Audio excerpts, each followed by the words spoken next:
ಪುನಃ ವಸ್ತುನೋ ಅವಸ್ತುನೋ ನಿತ್ಯಂ ಸಮಸ್ತೋ ವ್ಯಸ್ತಯೋ ಗತಃ.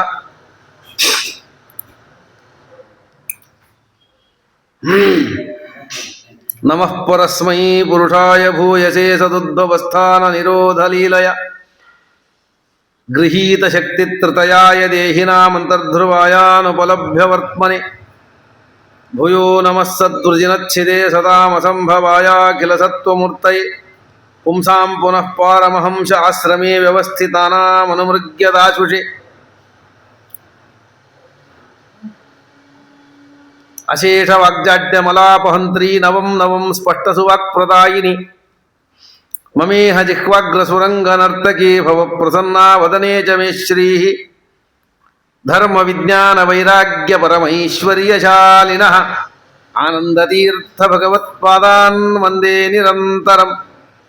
ಭವತಿ ಯದನುಭಾವಾದೇಡಮುಕೋಪಿ ವಾಗ್ಮೀ ಜಡಮತಿರಪಿ ಜಂತುರ್ಜಾಯತೆ ಪ್ರಾಜ್ಞಮೌಲಿಃ ಸಕಲ ವಚನ ಚೇತೋ ದೇವತಾ ಭಾರತೀ ಸಾ ಮಮ ವಚಸಿ ನಿಧತ್ತಾಂ ಸನ್ನಿಧಿಂ ಮಾನಸೇ ಚ.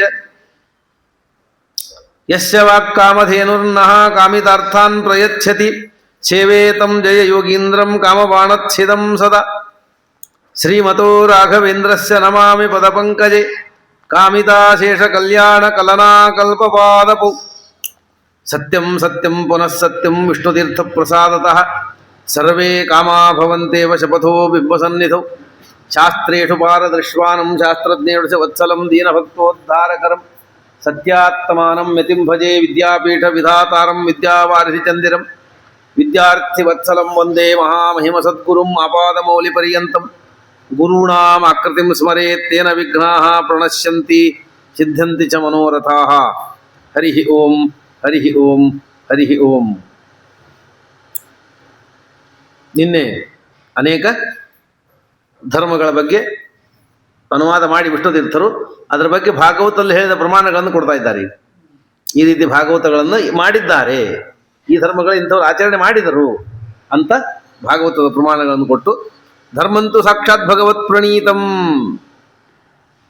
ಏವೈ ಭಗವತಾ ಪ್ರೋಕ್ತ ಅಂತ ಹೇಳಿ ಭಗವಂತನಿಂದ ಹೇಳಲ್ಪಟ್ಟದ್ದು ಧರ್ಮ, ಸಾಕ್ಷಾತ್ತಾಗಿ ಭಗವಂತ ಹೇಳಿದ್ದು ಧರ್ಮ. ಸಾಕ್ಷಾತ್ತಾಗಿ ಇದು ಧರ್ಮ ಅಂತ ಹೇಳಿದ್ಯಾರು? ಭಗವಂತ ಹೇಳಬೇಕು. ಕೆಲವು ಸರ್ತಿ ಭಗವಂತ ಹೇಳಲಿಕ್ಕಾಗೋದಿಲ್ಲ ಅಂತಂದ್ರೆ ಆ ಭಗವಂತನ ಅನುಗ್ರಹಕ್ಕೆ ಪಾತ್ರರಾದವರು ಹೇಳಬೇಕು, ಮಾಡಿ ತೋರಿಸಬೇಕು. ಎಲ್ಲರೂ ಹೇಳಿದ್ದೆಲ್ಲ ಧರ್ಮ ಅಲ್ಲ. ಯಾಕಂದ್ರೆ ನಮ್ಮಂಥವ್ರು ಹೇಳಿದ್ರೆ ನಮಗೆ ಅನುಕೂಲವಾದದ್ದನ್ನು ಹೇಳಿಬಿಡ್ತೀವಿ, ನಮಗೆ ಅನುಕೂಲವಾದದ್ದನ್ನು ಹೇಳಿ ಮುಗಿಸಿಬಿಡ್ತೀವಿ ನಾವು.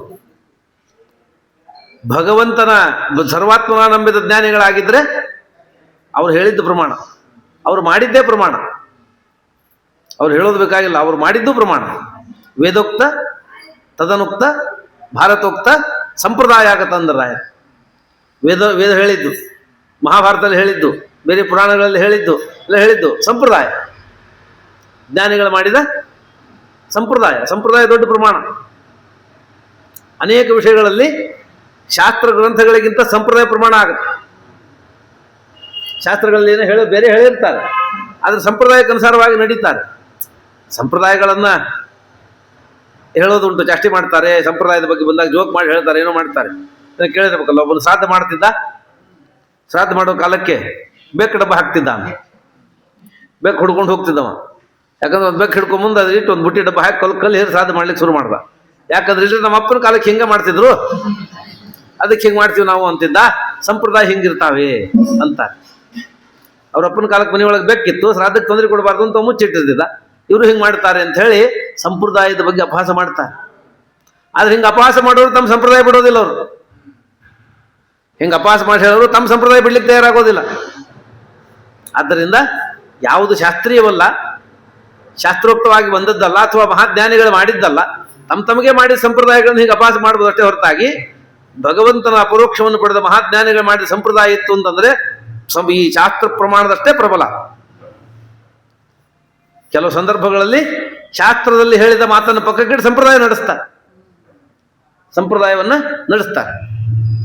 ಯಾಕಂದ್ರೆ ನಾವು ಶಾಸ್ತ್ರದಲ್ಲಿ ಹೇಳಿದ್ದನ್ನು ಬಿಡ್ತೀವ್ರಿ, ಅವ್ರ ಮಾತನ್ನು ತೆಗೆದು ಹಾಕ್ಲಿಕ್ಕೆ ನಮ್ಮ ಧೈರ್ಯ ಇಲ್ಲ, ಆ ಸಂಪ್ರದಾಯ ಬಿಡ್ಲಿಕ್ಕೆ ನಮ್ಮ ಧೈರ್ಯ ಬರುವುದಿಲ್ಲ ಅಂತ ಸಂಪ್ರದಾಯವನ್ನು ನಡೆಸ್ತಾರೆ. ಅದರ ಸಂಪ್ರದಾಯ ಒಂದು ಸ್ವತಂತ್ರ ಪ್ರಮಾಣ. ಅದರಿಂದ ಹೀಗೆ ಭಗವಂತ ಹೇಳಿದ್ರಿಂದ ಹಿಡಿದು ಸಂಪ್ರದಾಯವರೆಗಿನ ಎಲ್ಲ ಪ್ರಮಾಣಗಳನ್ನು ಭಗವಂತ ಮಾಡಿದ ಧರ್ಮಗಳನ್ನು ಹೇಳಿಕೊಡ್ತಾ ಆ ಭಗವಂತನೇ ನಿಜವಾಗಿ ಪೂಜೆಗೆ ಯೋಗ್ಯ. ಅದಕ್ಕಾಗಿ ತಮೇಯಂ ಭಜದಾತ್ಮವೃತ್ತಿಭಿರ್ ಮಾಯಾ ಮನೋಕಾಯ ಗುಣೈಶ್ವಕರ್ಮಭಿ ಅಮಾಯಿನಃ ಕಾಮದುಗಾಂಗ್ರಿ ಪಂಕಜಂ ಯಥಾಧಿಕಾರಾವಸಿದಾರ್ಥ ಸಿದ್ಧಯೇ. ಆದ್ದರಿಂದ ನೀವು ಪೃಥುರಾಜ ಹೇಳ್ದ, ನನ್ನನ್ನು ಸ್ತೋತ್ರ ಮಾಡಬೇಡ್ರಿ. ನನ್ನನ್ನು ಸ್ತೋತ್ರ ಮಾಡಿದರೆ ನೀವು ಸುಳ್ಳು ಹೇಳ್ಬೇಕಾಗತ್ತೆ, ನಿಮ್ಮ ಮಾತು ಸುಳ್ಳಾಗತ್ತೆ. ನನ್ನನ್ನು ನಾನು ಸ್ತೋತ್ರ ಮಾಡಿಕೊಂಡ್ರು ಸುಳ್ಳು ಹೇಳಬೇಕು. ಯಾಕೆಂದರೆ ಸ್ತೋತ್ರ ಭಾಳ ಮಾಡ್ಕೋತೀನಿ, ಗುಣ ಕಡಿಮೆ ಇದೆ, ಇಲ್ಲದೆ ಇದನ್ನು ಹೇಳ್ಕೋಬೇಕಾಗತ್ತೆ. ಮನುಷ್ಯರನ್ನು ಸ್ತೋತ್ರ ಮಾಡಿದ್ರು ಸುಳ್ಳು ಹೇಳಬೇಕು, ಅವನಿಂದ ಏನೋ ಪ್ರಯೋಜನ ಇದೆ ಅಂಥೇಳಿ ಅವನಲ್ಲಿ ಇಲ್ಲೇ ಇದ್ದ ಗುಣಗಳನ್ನು ವರ್ಣನೆ ಮಾಡಬೇಕು. ಆದರೆ ದೇವರನ್ನು ಸ್ತೋತ್ರ ಮಾಡಿದರೆ ನಾವೆಷ್ಟು ಸ್ತೋತ್ರ ಮಾಡಿದರೂ ಗುಣಗಳು ಮುಗಿಯೋದೇ ಇಲ್ಲ. ಬ್ರಹ್ಮದೇವರಿಗೆ ಸ್ತೋತ್ರ ಮಾಡಿ ಮುಗಿಸ್ಲಿಕ್ಕಾಗಿಲ್ಲ, ಲಕ್ಷ್ಮೀ ದೇವಿಗೆ ಸ್ತೋತ್ರ ಮಾಡಿ ಮುಗಿಸ್ಲಿಕ್ಕಾಗಿಲ್ಲ. ಆದ್ದರಿಂದ ಗುಣ ಮುಗಿದು ಹೋಯ್ತು, ಇಲ್ಲದೇ ಇದ್ದ ಗುಣ ಹೇಳಿದ್ವಿ ಅಂತ ಆಗೋದು ಪ್ರಶ್ನೆ ಇಲ್ಲ. ಆದ್ದರಿಂದ ಭಗವಂತನ ಸ್ತೋತ್ರ ಮಾಡೋದು ವ್ಯರ್ಥ ಆಗೋದಿಲ್ಲ, ಸುಳ್ಳಾಗೋ ಪ್ರಸಂಗ ಇಲ್ಲ. ಆದ್ದರಿಂದ ಭಗವಂತನನ್ನ ಸ್ತೋತ್ರ ಮಾಡಿ. ಬರೇ ಸ್ತೋತ್ರ ಮಾಡೋದು ಅಷ್ಟೇ ಅಲ್ಲ, ಕಾಮದುಗಾಂಗ್ರಿ ಪಂಕಜಂ ನೀವು ಸ್ತೋತ್ರ ಮಾಡಿದರೆ ಕಾಮಧೇನು ಪರಮಾತ್ಮ ನಿಮ್ಮ ಅಪೇಕ್ಷಿತವಾದೆಲ್ಲವನ್ನೂ ಕೊಡ್ತಾನೆ. ಆದ್ದರಿಂದ ಯಥಾಧಿಕಾರ ವಸಿದಾರ್ಥ ಸಿದ್ಧಯೇ, ನಿಮಗೆ ಅಧಿಕಾರಕ್ಕೆ ಏನು ಸಿಗಬೇಕು ಅದೆಲ್ಲವನ್ನು ಪರಮಾತ್ಮ ಕೊಡ್ತಾನೆ. ಅದಕ್ಕಾಗಿ ಪರಮಾತ್ಮನನ್ನ ಅಮಾಯಿನಃ, ಮಾಯಿ ಇಲ್ಲದೆ ಮೋಸ ಇಲ್ಲದೆ ಭಜನೆ ಮಾಡಿ. ಮೋಸದಿಂದ ದಾಂಭಿಕದಿಂದ ಮಾಡಬೇಡಿ. ಭಜೇತ ತತ್ವಾದ ಸರೋಜಗಂಧಂ ಗಾಯೇದ ಮುಷ್ಯ ಪದಯೋರ್ ಅನಿವೃತ್ತಿ ಮುಚ್ಛನ್. ಆದ್ದರಿಂದ ಭಗವಂತನ ಸೇವೆ ಅಂದ್ರೇನು? ಭಗವಂತನ ಸೇವೆ ಅಂದ್ರೇನು? ಭಗವಂತನ ಸ್ಮರಣೆ, ಭಾಗವತ ಧರ್ಮದ ಅನುಷ್ಠಾನ. ಭಾಗವತ ಧರ್ಮ ಅನುಷ್ಠಾನವೇ ಭಗವಂತನ ಸೇವೆ. ಭಗವಂತನ ಸೇವೆ ಅಂದ್ರೆ ಹೋಗಿ ದೇವ್ರು ಕಾಲು ಹಿಡ್ಕೊಂಡೇ ಒತ್ತಬೇಕಾಗಿಲ್ಲ. ಕಾಲು ಹಿಡ್ಕೊತ್ತದು, ಕೈ ಒತ್ತೀವಿ, ತಲೆ ಒತ್ತೀವಿ, ನೀವು ಸೇವೆ ಮಾಡ್ತೀವಿ ಅಂತ ಏನು ಮಾಡಬೇಕಾಗಿಲ್ಲ. ದೇವರಿಗೆ ಹಂಗೆ ಸೇವೆ ಇದೆ, ಸಾಕ್ಷಾತ್ ಸೇವೆಯನ್ನು ಮಾಡಲಿಕ್ಕೆ ಯಾರಿಗೂ ಅಧಿಕಾರವೂ ಇಲ್ಲ. ಹಾಗಾಗಿ ದೇವರ ಸೇವೆ ಅಂದರೆ ದೇವರು ಮಾಡಿದ ಆಜ್ಞೆ, ಭಾಗವತ ಧರ್ಮಾನುಷ್ಠಾನ ಮಾಡಿರಿ ಅಂತ ಹೇಳಿದ್ದ, ಆ ಭಾಗವತ ಧರ್ಮಾನುಷ್ಠಾನವನ್ನು ಆಚರಣೆ ಮಾಡೋದೇ ದೇವರ ಸೇವೆ. ಅದರಿಂದನೇ ಅವನಿಗೆ ಪ್ರೀತಿ. ನಮಗೆ ದೇವರ ಮೇಲೆ ಬಹಳ ಭಕ್ತಿ, ನಾವು ದೇವರು ಹೇಳಿದ್ದೇನು ಕೇಳೋದಿಲ್ಲ. ಅಪ್ಪ ಅವನ ಮೇಲೆ ಭಕ್ತರಿದ್ದಾರಲ್ಲ, ತಂದೆ ತಾಯಿ ಮೇಲೆ ಬಹಳ ಭಕ್ತಿರಿ ನಮಗೆ. ಅಪ್ಪ ಅವ ಅಂದರೆ ಎಲ್ಲಿದ್ದಾರೆ? ವೃದ್ಧಾಶ್ರಮದೊಳಗಿದ್ದಾರೆ. ಅವರು ವೃದ್ಧಾಶ್ರಮದೊಳಗಿದ್ದಾರೆ, ನಮಗೆ ಭಾರಿ ಭಕ್ತಿ. ಅವ್ರು ಹೋದ ಮೇಲೆ ದೊಡ್ಡ ಲೈವ್ ಸೈಜಿಂದ 5 ಫೂಟಿನ ಫೋಟೋ ಹಾಕಿ ಲೈಟ್ ಬಿಡಿಸ್ತೀವಿ ಅದಕ್ಕೆ ಮನೆಯೊಳಗೆ. ಇದ್ದ ತಂದೆ ತಾಯಿನ ವೃದ್ಧಾಶ್ರಮದಲ್ಲಿ ಬಿಟ್ಟವ್ರು ಅವ್ರು ಹೋದ ಮೇಲೆ ದೊಡ್ಡ 5 ಫೂಟಿನ ಫೋಟೋ ಮಾಡಿ ಸಭೆ ಮಾಡಿ ಸಾವಿರಾರು ಜನ ಊಟಕ್ಕೆ ಹಾಕಿ ಲೈಟ್ ಬಿಟ್ಟು ಭಾರಿ ಡೆಕೋರೇಷನ್ ಮಾಡಿಸ್ತಾರೆ. ಯಾಕಂದ್ರೆ ಫೋಟೋ ಮನೆಯೊಳಗೆ ಹೊಲಸು ಮಾಡೋದಿಲ್ಲ, ಅದು ಬೇಕಿರ್ಬೇಕಂತ ಕೇಳೋದಿಲ್ಲ. ಅಲ್ಲ, ಫೋಟೋ ಹಾಕಿದ್ರೆ ಪಿತೃಭಕ್ತ ಮಾತೃಭಕ್ತ ಅಂತ ಅಂತಾರೆ. ಹಾಗೆ ನಾವು ಅವ್ರ ಮಾತೇನು ಕೇಳೋದಿಲ್ಲ, ಆದರೆ ನಾವು ಅವ್ರ ಭಕ್ತರು. ಅಂದ್ರೆ ಭಗವಂತ ಹೇಳಿದ ಧರ್ಮಾನುಷ್ಠಾನವನ್ನು ಮಾಡದೆ ನಾವೇನು ಭಗವದ್ ಭಕ್ತರು ಹೆಂಗಾಗೋದು? ಹಾಗಾಗಿ ಭಗವಂತ ಹೇಳಿದ್ದೆ ಮಾಡ್ರಿ ಅಂತ ಅದನ್ನು ಮಾಡಬೇಕಲ್ಲ. ಇಲ್ಲ ಇದ್ರೆ ನಾವು ದೇವರು ಹೇಳಿದ್ದೇನು ಮಾಡೋದಿಲ್ಲ, ನಾವು ದೇವರ ಭಕ್ತರು. ನಮ್ಮ ಅವಸ್ಥೆ ಹಿಂಗಿದೆ. ಪುಸ್ತಕ ಗ್ರಂಥ ಇರೋದು ಪೂಜೆ ಮಾಡ್ಲಿಕ್ಕೆ ಅನ್ಕೊಂಡೇವು ನಾವು. ಪುಸ್ತಕ ಪೂಜಾಕ್ಕಿಟ್ಟು ಮಂಗಳಾರತಿ ಮಾಡೋದು ಭಕ್ತ ಮಾಡ್ರಿ, ಅಷ್ಟು ಅದು ಮಾಡ್ಬೇಕು. ಅದಕ್ಕೂ ಫಲ ಹೇಳಿದ್ದಾರೆ, ಪೂಜೆ ಮಾಡಬೇಕು, ವಿಧಾನ ಇದೆ. ಅಷ್ಟು ಮಾತ್ರಕ್ಕೆ ಮುಗಿಲಿಲ್ಲ. ಅದನ್ನು ಹೇಳಿದ್ದು ಓದಬೇಕು, ಅನುಸಂಧಾನ ಮಾಡಬೇಕು, ಆಚರಣೆ ಮಾಡಿ ಅಂತ ಹೇಳಿದ್ದಾನೆ ಪರಮಾತ್ಮ. ಇಲ್ಲೇ ಇದ್ರೆ ಒಬ್ಬನ ತಂದೆ ಬೆಂಗಳೂರೊಳಗಿದ್ದ, ಒಬ್ಬನ ಮಗ ಬೆಂಗಳೂರೊಳಗಿದ್ದ, ನೌಕರಿ ಮಾಡ್ತಿದ್ದ. ತಂದೆ ಬೆಂಗಳೂರು ನೋಡಿರಲೇ ಇಲ್ಲ, ಅವನು ಹಳ್ಳಿ ಒಳಗಿದ್ದವನು. ಅವನಿಗೆ ಫೋನಿಗೇನೂ ಇಲ್ಲ ಅವನ ಹತ್ರ. ಮಗನಿಗೆ ಪತ್ರ ಬರ್ದು, ಇಂಥ ದಿವಸ ಬೆಂಗಳೂರಿಗೆ ಬರ್ತೀನಿ ನಾನು, ಈ ಟ್ರೈನಿಗೆ ಬರ್ತಾ ಇದ್ದೀನಿ, ಸ್ಟೇಷನಿಗೆ ಬಂದು ನಾನು ಕರ್ಕೊಂಡು ಹೋಗೋದು ಪತ್ರ ಬರ್ದು. ಇವನು ಹೋಗಿ ಇಳ್ದ. ಅವತ್ತು ಬರಲೇ ಇಲ್ಲ ಮಗ. ಎಷ್ಟೊತ್ತು ಕೂತರು ಬರಲೇ ಇಲ್ಲ. ಮುಂಜಾನೆ ತಕ್ಕ ಇವನಿಗೂ ಹೋಗ್ಲಿಕ್ಕೆ ಗೊತ್ತಿಲ್ಲ. ಎಷ್ಟು ಕರೆದ್ರೆ ಪತ್ರ ಹಾಕಿನಿ ಬಂದಿಲ್ಲ ಅಂತ ಸಿಟ್ಟಿಗೆ ಬಂತು. ಅಲ್ಲೇ ಕೂತು ಮತ್ತೊಂದು ಇನ್ನೊಂದು ಟ್ರೈನ್ ಹಿಡ್ಕೊಂಡು ಹೊಳ್ಳಿವರಿಗೆ ಬಂದು, ಆಮೇಲೆ ಯಾವ ಸಂದರ್ಭ ಏನೋ ಬಂತು, ಕಾರ್ಯಕ್ರಮ ಬಂತು, ಹಬ್ಬ ಬಂತು, ಮಗ ಊರಿಗೆ ಬಂದ. ಏನೋ ಅಷ್ಟು ಪತ್ರ ಹಾಕಿ ಬಾ ಅಂತೆಲ್ಲ ಬರೆದು ಅಲ್ಲಿ ಬಂದು ಕೂತೇನಿ, ಕರೀಲಿಕ್ಕೆ ಬರಲೇ ಇಲ್ಲಲ್ಲ. ಓ, ನೀ ಬಾ ಅಂತ ಪತ್ರದೊಳಗೆ ಬರ್ದಿದ್ದೇನೋ? ನಾ ಪತ್ರ ತೆಗೆದು ನೋಡೇ ಇಲ್ಲ. ಯಾಕಂದ್ರೆ ನೀ ಪತ್ರ ಬರ್ದಿದ್ದಿ, ನಮ್ಮಪ್ಪ ಬರೆದ ಮೊದಲೇ ಪತ್ರ ಬಂದಿದೆ ಅಂತ ಹೇಳಿ ಮೇಲಿಟ್ಟು ದೇವ್ರ ಕಟ್ಟಿ ಮೇಲಿಟ್ಟು ಅರ್ಥ ಕುಂಕುಮ ಹಾಕಿ ದಿನ ಮಂಗಾರತಿ ಮಾಡ್ತೀನಿ ಅಂತ ನಾವು. ನನ್ನ ಪತ್ರಕ್ಕೆ ಮಂಗಳಾರತಿ ಮಾಡಿದೆ ಅಂತ ಸಂತೋಷ ಪಡ್ಬೇಕಾ? ನನ್ನ ಮಾತು ಕೇಳಿಲ್ಲ ಬರಬೇಕಾ ಅಂತ ಸಿಟ್ಟು ಬರ್ಬೇಕಾ? ಮಂಗಳಾರತಿ ಏನು ಮಾಡಬೇಕು? ಓದಿನ ಬಂದು ನಾನು ಕರ್ಕೊಂಡು ಹೋಗ್ಬೇಕಾಗಿದ್ದು ಒಂದು ಸಿಟ್ಟಿಗೆ ಬಂದವರಪ್ಪ. ಹಾಗಾಗಿ ನಾವು ಬರೀ ಪುಸ್ತಕ ಮಂಗಳಾರತಿ ಮಾಡ್ತೀವಿ ಅಂದರೆ ಓದಿ ಆದ್ಮೇಲೆ ಮಂಗಳಾರತಿ ಮಾಡಬೇಕು. ಓದದೆ ಮಂಗಳಾರತಿ ಮಾಡಿದ ಅರ್ಥ ಇದೆ. ಹಾಗೆ ಭಗವಂತನ ಆಜ್ಞೆಯನ್ನೇ ನಾವು ಪಾಲನೆ ಮಾಡೋದೇ ಇಲ್ಲ. ಆದರೆ ನಾವು ಭಗವದ್ಭಕ್ತರು ಅಂದ್ರೆ ಏನರ್ಥ? ಆದರೆ ದೇವರ ಕಾರುಣ್ಯ ನೋಡಿ, ನಾವ್ಯಾರಾದ್ರೂ ನಮ್ಮ ಮಾತು ಕೇಳಲಿಲ್ಲ ಅಂತಂದ್ರೆ ಮುಖ ನೋಡೋದಿಲ್ಲ, ತಿರುಗಿ ನೋಡ್ಲಿಕ್ಕೆ ತಯಾರಿಲ್ಲ. ನಾನು ಹೇಳಿದ ತಪ್ಪಿದ್ರು ನನ್ನ ಮಾತು ಕೇಳಬೇಕು ಅಂತ ಅಪೇಕ್ಷೆ. ಮತ್ತೆ ಸರಿಯಾಗಿ ಹೇಳಿ ಸರಿಯಾದಾಗ ಹೋಗಿ ಕೇಳಿ ಅಂತ ಅಪೇಕ್ಷೆ ಮಾಡೋದು ಒಂದು ಪಕ್ಷ, ಉತ್ತಮ ಪಕ್ಷ. ಆದ್ರೆ ಮನುಷ್ಯನ ಹತ್ರ 4 ರೂಪಾಯಿ ಆಯಿತು ಅಂದರೆ, ಯಾರಿಗಾದರೂ ಸ್ವಲ್ಪ ದಾನ ದಕ್ಷಿಣೆ ಕೊಟ್ಟ, ಅವ್ರಿಗೆ ಹರಕತೆ ಏನಾದರೂ ಕೊಟ್ಟ ಅಂದರೆ ನಾನು ಏನು ಹೇಳಿದ್ರು ಹೊಂದಬೇಕು. ನಾನು ಪೂರ್ವಕ್ಕೆ ದಕ್ಷಿಣ ಅಂದ್ರೆ ದಕ್ಷಿಣ ಅನ್ನಬೇಕು, ಉತ್ತರಕ್ಕೆ ದಕ್ಷಿಣ ಅಂದ್ರೆ ದಕ್ಷಿಣ ಅನ್ನಬೇಕು. ಇಲ್ಲ ಅಂದ್ರೆ ಬಾಯಿ ಸಿಕ್ಕಂಗೆ ಮಾತಾಡ್ತೀವಿ, ಅಪಮಾನ ಮಾಡ್ತೀವಿ ಅವ್ರಿಗೆ. ಯಾಕಂದ್ರೆ ನನ್ನ ಹತ್ರ ದುಡ್ಡಿದೆ. ಅಕಸ್ಮಾತ್ ಭಜಂತಿ ಕವಯೋ ಧನ ದುರ್ಮದ ಅಂಧಾನ್. ದುಡ್ಡು ಮನುಷ್ಯನನ್ನು ಅಂಧನನ್ನಾಗಿ ಮಾಡಿಬಿಡುತ್ತೆ. ಹಾಗಾಗಿ ಏನು ಅಕ್ಕಿ ಕೊಟ್ಟ, ಬೇಳೆ ಕೊಟ್ಟ, ಬಟ್ಟೆ ಕೊಡಿಸಿದ್ದ, ಸ್ಕೂಲ್ ಫೀ ಕೊಡಿಸಿದ್ದ, ಏನೋ ದಾನ ಕೊಟ್ಟಿದ್ದ, ದಕ್ಷಿಣೆ ಕೊಟ್ಟಿದ್ದ. ಒಂದು ದಿವಸ ಏನು ಹುಟ್ಟಿದಾಗಿಂದ ಸಾಯ ತನಕ ಕೊಡೋದಿಲ್ಲ. ಇವನು ಬೇಕಾದ ಎಲ್ಲನೂ ಕೊಡೋದಿಲ್ಲ. ಸ್ವಲ್ಪ ಕೊಟ್ಟಿರ್ತಾನೆ, ಅನುಕೂಲ ಮಾಡಿರ್ತಾನೆ. ಯಾವುದೋ ಕಾಲಕ್ಕೆ ಒಂದು ಕಾಲದಲ್ಲಿ ಸ್ವಲ್ಪ ಅನುಕೂಲ ಮಾಡಿದವರೇ ನಾನು ಹೇಳಿದ್ದೀನಿ ಯಾರು ಇಲ್ಲ ಅನ್ನಬಾರ್ದು. ನಾನು ಹೇಳ್ದಂಗೆ ಕೇಳ್ಕೊಂಡಿರ್ಬೇಕು ಅಂತಾನೆ. ಅವನು ಹೇಳಿದ್ದು ಕೇಳಲಿಲ್ಲ ಅಂತಂದ್ರೆ ಮಾತಾಡ್ಸ್ಲಿಕ್ಕೆ ತಯಾರಾಗೋದಿಲ್ಲ, ಮುಖ ನೋಡ್ಲಿಕ್ಕೆ ತಯಾರಾಗೋದಿಲ್ಲ.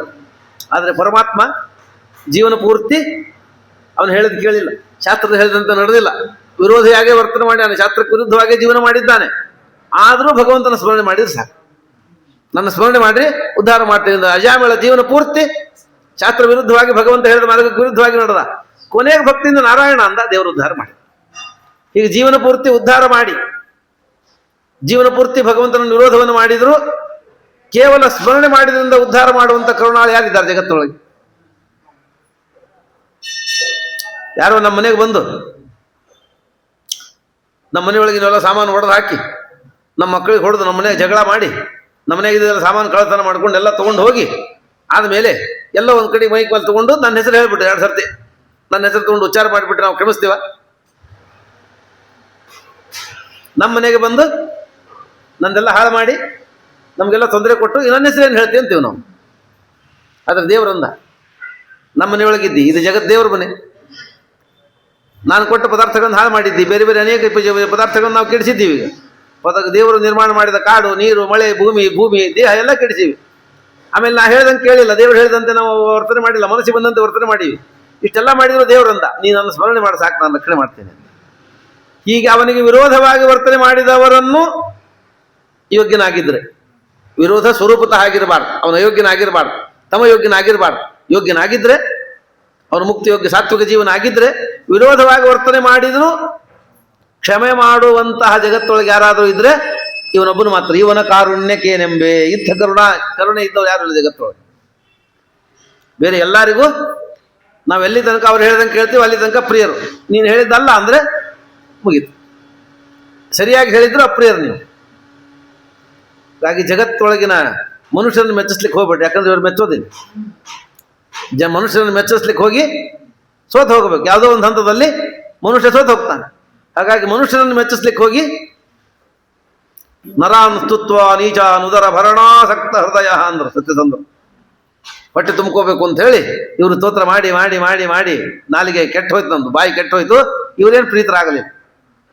ಆದ್ರೆ ದೇವರನ್ನ ಭಕ್ತಿಯಿಂದ ಒಮ್ಮೆ ಕರೆದ್ರೆ ಸಾಕು. ಒಂದು ಸರ್ತಿ ಕರೆದರೆ ಸ್ತೋತ್ರ ಮಾಡೋರಿದ್ದಾನೆ. ಆದ್ರೆ ಅವನನ್ನು ಮರೆತು ನಾವು ಯಾರೋ ಮನುಷ್ಯರನ್ನ ಹಿಂದೆ ಬೀಳ್ತೀವಿ. ಹಾಗಾಗಿ ಕೆಲವು ಸರ್ತಿ ಅನಿವಾರ್ಯವಾಗಿ ಮನುಷ್ಯರ ಹಿಂದೆ ಬೀಳೋದು ಪ್ರಸಂಗ ಬಂದರೆ ಅವರನ್ನು ಬಿಟ್ಬಿಟ್ಟು ಅಲ್ಲೂ ದೇವರಿದ್ದಾನೆ ಅಂತ ತಿಳ್ಕೊಂಡ್ಬಿಡು. ಯಾಕಂದ್ರೆ ಬದುಕು ನಮ್ಮ ಇಚ್ಛೆ ಅಂತ ನಡೆಯೋದಿಲ್ಲ. ಬದುಕು ನಮ್ಮ ಇಚ್ಛೆ ಅಂತ ನಡೆಯೋದಿಲ್ಲ. ಕೆಲವು ಅನಿವಾರ್ಯವಾಗಿ ಬದುಕು ಏನೇನೋ ಮಾಡಬೇಕಾಗತ್ತೆ. ಹಾಗಾಗಿ ಯಾರೋ ಹತ್ರ ಕೆಲಸಕ್ಕೆ ಸೇರ್ಕೋಬೇಕು, ಯಾರೋ ಸೇವೆ ಮಾಡಬೇಕು, ಏನೋ ಮಾಡ್ಕೋಬೇಕು. ಹಾಗಾಗಿ ಮಾಡೋ ಪರಿಸ್ಥಿತಿ ಬಂದರೆ ಅಲ್ಲಿ ದೇವರಿದ್ದಾನೆ ಅಂತ ತಿಳ್ಕೊಡ್ರಿ. ಖಂ ವಾಯುಮಗ್ನಿಂ ಸಲಿಲಂ ಮಹಿಂಚ ಜ್ಯೋತಿಂಸಿ ಸತ್ವಾನಿ ಶೋದ್ರಮಾದೀನ್ ಸರಿತ್ ಸಮುದ್ರಾಂಚ ಹರೇಶ್ಚರೀರಂ ಯತ್ಕಿಂಚ ಭೂತಂ ಪ್ರಣಮೇದನನ್ಯಂ. ಎಲ್ಲ ಕಡೆ ದೇವರಿದ್ದಾನೆ. ಸರ್ವತ್ರ ಆತ್ಮೇಶ್ವರಾನ್ವೀಕ್ಷ ಅಂತ ಹೇಳಿದ್ರು. ದೇವರಿದ್ದಾನೆ ಅಂತ ನೋಡ್ರಿ, ಈ ಶ್ಲೋಕವನ್ನು ಕೊಡ್ತಾರೆ ವಿಷ್ಣುತೀರ್ಥ. ಎಲ್ಲ ಚರಾಚರ ಪದಾರ್ಥಗಳು, ಜಡ ಪದಾರ್ಥ ಆಗಲಿ ಚೇತನ ಪದಾರ್ಥಗಳಾಗಿದೆ, ಅದು ಭಗವಂತನ ಪ್ರತಿಮೆ ಅಂತ ತಿಳ್ಕೊಡ್ರಿ.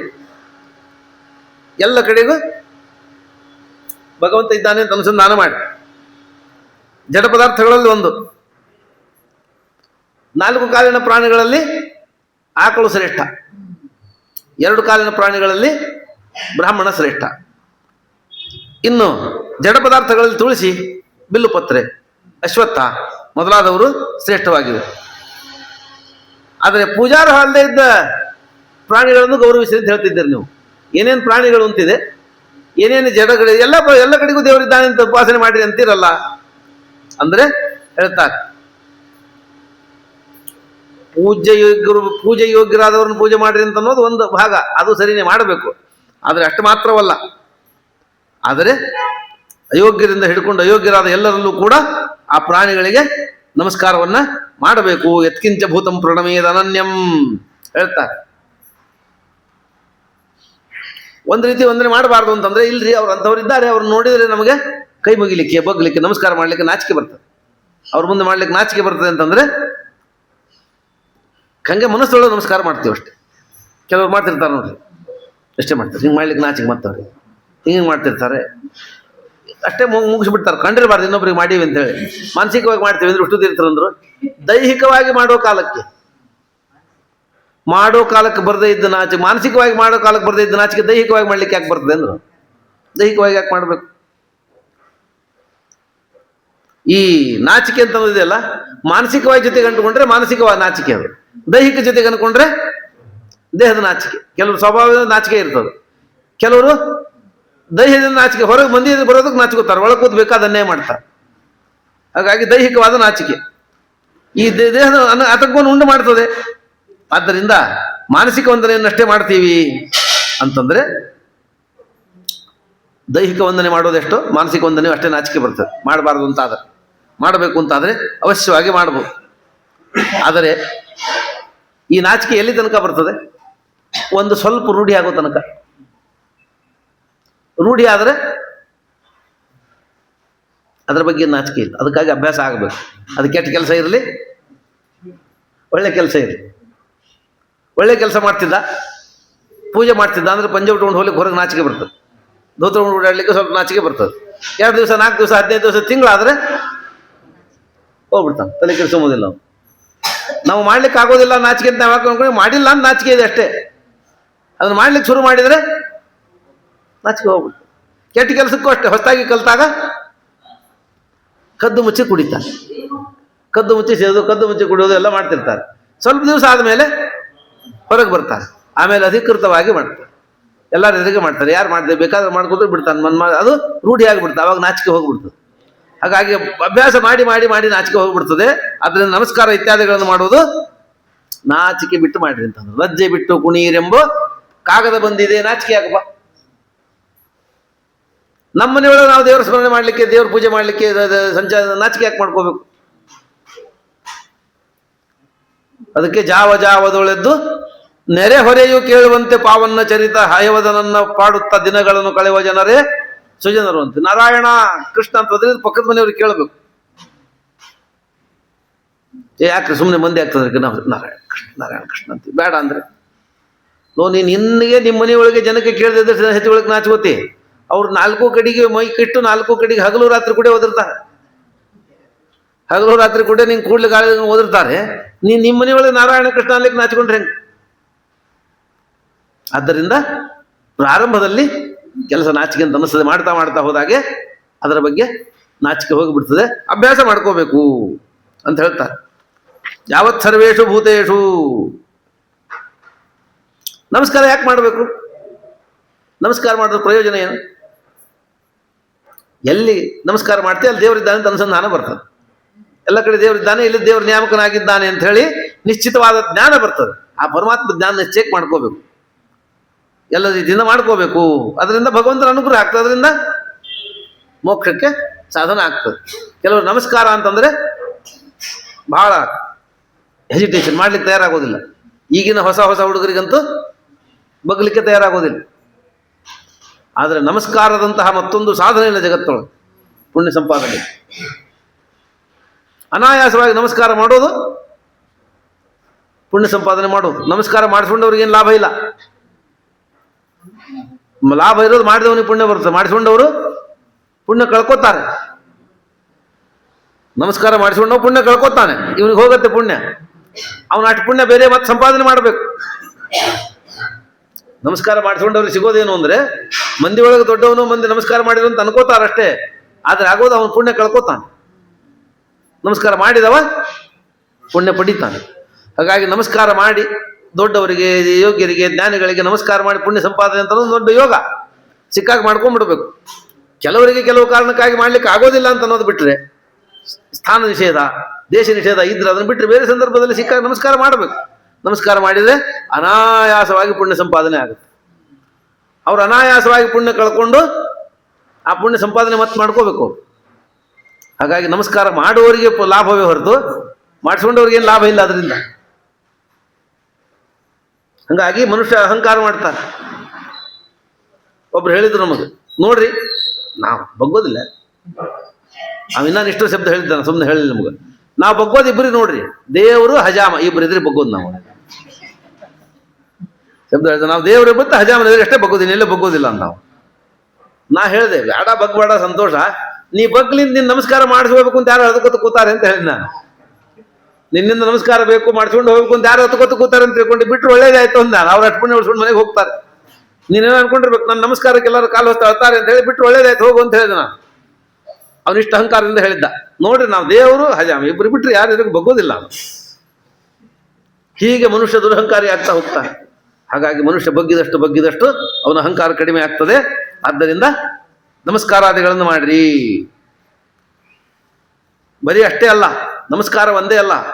ಶೃಣ್ವನ್ ಸುಭದ್ರಾಣಿ ರಥಂಗಪಾಣೇ ಜನ್ಮಾನಿ ಕರ್ಮಾಣಿ ಚಯಾನಿ ಲೋಕೆ ಗೀತಾನಿ ನಾಮಾನಿ ತದರ್ಥಕಾನಿ ಗಾಯನ್ ವಿಲಜ್ಜೋ ವಿಚರೇದ ಸಂಘ. ಪ್ರಪಂಚದಲ್ಲಿ ಗೆಳೆಯರಿರಲಿ, ಹಗೆಗಿರಲಿ, ಮಿತ್ರರಿರಲಿ, ಯಾರೇ ಇರಲಿ, ಅವರ ಮನೆಗಳ ಸ್ಥಾನ ಹೆಂಗೋ ಇರಲಿ, ಆದರೆ ಅವರು ಭಗವಂತನಲ್ಲಿ ಹೇಳ್ತಾ ಇದ್ರು, ಭಗವಂತನಲ್ಲಿ ಉತ್ಸವ ಮಾಡ್ತಾ ಇದ್ರು ಅಂತ ಆದರೆ ಅಲ್ಲಿ ಅವಶ್ಯವಾಗಿ ಹೋಗಿ ಭಾಗವಹಿಸಬೇಕು. ಅಲ್ಲಿ ನರ್ತನ ಮಾಡ್ತಿದ್ರು ಅಂದರೆ ನರ್ತನ ಮಾಡಬೇಕು, ಕುಣಿಬೇಕು ಅಂದರೆ ಕುಣಿಬೇಕು. ನಮ್ಮಲ್ಲಿ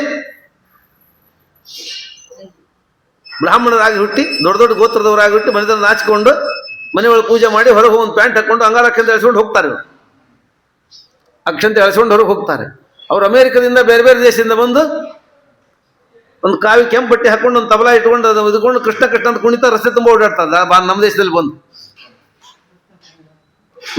ಬಂದು ಕೃಷ್ಣ ಕೃಷ್ಣ ಕೃಷ್ಣ ಅಂತ ಅನ್ಕೋತಾ ಎಲ್ಲ ಕುಣಿದಾದ ಓಡಾಡ್ತಾರೆ. ನಮ್ಮವ್ರು ನಾಚ್ಕೊಂಡು ನಿಂದಿರ್ತಾರೆ. ನಮಗೆ ಒಂದು ಜನ ನೋಡಿದ್ರೆ ಹೆಂಗ್ರಿ ಅಂತ. ಕಾರಣ ಏನು ಅಂತಂದ್ರೆ ನಾನು ಬಹಳ ದೊಡ್ಡವನು ಅಂತ ಅನ್ನೋ ಭ್ರಮೆ. ನಾನು ಬಹಳ ದೊಡ್ಡವನು ಅಂತ ಅನ್ನೋ ಭ್ರಮೆ. ಮನುಷ್ಯ ಸ್ವಲ್ಪ ದೊಡ್ಡವನಾಗಿದ್ದಾನೆ ಅಂತಂದ್ರೆ ಎಲ್ಲೂ ಬಗ್ಗೋದಿಲ್ಲ, ಏನು ಮಾಡೋದಿಲ್ಲ, ಎಲ್ಲೂ ಬಗ್ಲಿಕ್ಕೆ ತಯಾರಾಗೋದಿಲ್ಲ. ಕೆಲವರು ಇಟ್ಕೊಂಡಿರ್ತಾರೆ, ಅನುಕೂಲ ಮಾಡಿರ್ತಾರೆ, ಬಟ್ಟೆ ಕೊಡಿಸಿರ್ತಾರೆ, ಊಟಕ್ಕೆ ಹಾಕಿರ್ತಾರೆ, ಫೀಸ್ ಕಟ್ಟಿರ್ತಾರೆ, ಎಲ್ಲ ಮಾಡಿರ್ತಾರೆ. ಅಷ್ಟಿದ್ರು ಇವನೇನೋ ಕಾರ್ಯಕ್ರಮಕ್ಕೆ ಬಂದಾಗ ಸ್ವಲ್ಪ ದೊಡ್ಡ ಅಧಿಕಾರದಲ್ಲಿ ಇರ್ತಾನೆ. ಇವ ದೊಡ್ಡ ಅಧಿಕಾರದಲ್ಲಿ ಇರ್ತಾನೆ ಅಂತಂದ್ರೆ ಯಾರು ಇವನನ್ನ ಅನುಗ್ರಹ ಮಾಡಿ ಬೆಳೆಸಿದ್ದಾರೋ ಅವ್ರ ಮನೆಗೆ ಬಗ್ಗೋದಿಲ್ಲ, ಬಂದು ಹಿಂಗೆ ಕೂತೆದ್ದು ಹೋಗ್ತಾನವ, ಹಿಂಗೆ ಬಗ್ಗೋದಿಲ್ಲ. ಆದರೆ ಭಗವಂತ ಬಲಿ ಚಕ್ರವರ್ತಿ ಮನೆ ಮುಂದೆ ಬಂದು ನಿಂತ್ಕೊಂಡು ದ್ವಾರಪಾಲಕನಾಗ್ಬಿಟ್ಟ. ಜನಪ ಮೆಚ್ಚಿದರಿವ ಧನ ಕನಕ ವಸನ ವಾಹನ ವಿಭೂಷಣಂಗಳ ತನು ಮನಗಳಿತ್ತಾದರಿಪರುಂಟೇನು.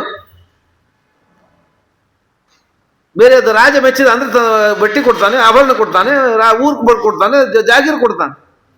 ತಾನೇ ಬಂದು ಸೇವೆ ಮಾಡೋದುಂಟ, ಪರಮಾತ್ಮ ಮಾಡಿದ್ದ. ಹಾಗಾಗಿ ಎಷ್ಟು ನೀನು ದೊಡ್ಡವನಾದ್ರೂ ದೇವರಷ್ಟು ದೊಡ್ಡವನಾಗ್ತೀಯ. ಆದ್ದರಿಂದ ನಿನ್ನ ದೊಡ್ಡ ಸ್ಥಿತಿ ಎಷ್ಟು ದಿವಸದ್ದು. ಆದ್ದರಿಂದ ನಾಚಿಕೆ ಪಡಬೇಡ, ಮಾಡಬೇಕಾದ ಕರ್ತವ್ಯಗಳನ್ನ ನಾಚಿಕೆ ಬಿಟ್ಟು ಮಾಡು ಅಂತಾರೆ. ಮನುಷ್ಯ ದೊಡ್ಡವರಾಗ್ಬಿಟ್ರೆ ತಂದೆ ತಾಯಿ ಅಂತ ಹೇಳ್ಕೊಳ್ಳಿಕ್ಕೆ ನಾಚ್ಕೊಂಬರಿದ್ದಾರೆ.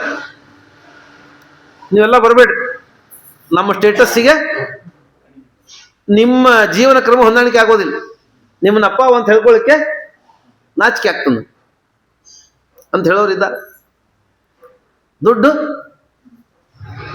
ಸ್ವಲ್ಪ ಕಳಿಸ್ಕೊಡ್ತೀವಿ, ಎಲ್ಲೋ ಇರಿ, ನಮಗೆ ಭೇಟಿ ಆಗಬಾರ್ದು. ನೀವು ಬಂದು ನಿಮ್ಮನ್ನು ತೋರಿಸಿದ್ರೆ ನಮಗೆ ಸ್ಟೇಟಸ್ ಕಡಿಮೆ ಆಗುತ್ತೆ. ಇದೊಂದು ವರ್ಗ. ತಂದೆ ತಾಯಿ ಒಂದು ಸ್ವಲ್ಪ ದುಡ್ಡು ಕೂಡ ಕೊಡದೇ ಇದ್ದವ್ರು ಇದ್ದಾರೆ, ಏನು ಬೇಕಾದ್ರೂ ಮಾಡ್ಕೊಂಡು ನನಗೆ ಗೊತ್ತಿಲ್ಲ ಅಂತ. ಇಲ್ಲೇ ಒಬ್ರು ಇದ್ರು, ಗುಂಡಪ್ಪವ್ರಿಗೆ ಗೊತ್ತಿರ್ತದೆ, ಮ್ಯಾನೇಜರ್ ಇದ್ರು, ಕುಲಕರ್ಣಿ ಅಂತ ಪಾಪ. ಅವ್ರ ಮಗ ಆ ಕಡೆ ಈ ಕಡೆ ಮಾಡ್ದ, ಯಾರೋ ಏನೋ ಹಿಡಿದ್ರು ಕಳಿದ್ರು ಎಲ್ಲ ಮಾಡಿದ್ರು, ದೊಡ್ಡ RTO ಆಗ್ಬಿಟ್ಟ,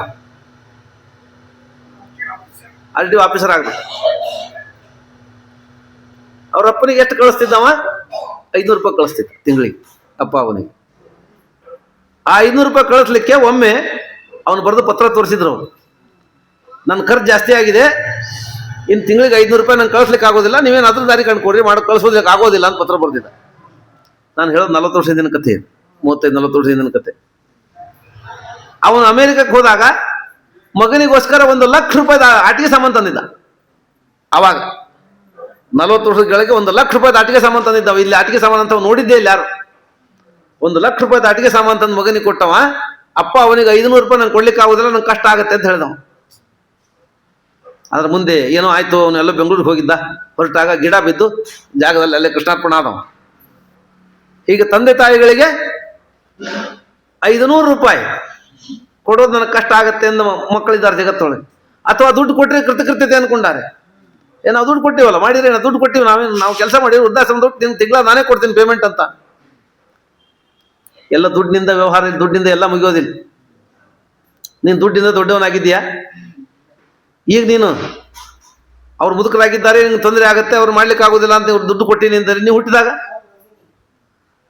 ಅವ್ರಿಗೆ ತೊಂದರೆನೇ ಇತ್ತಲ್ಲ.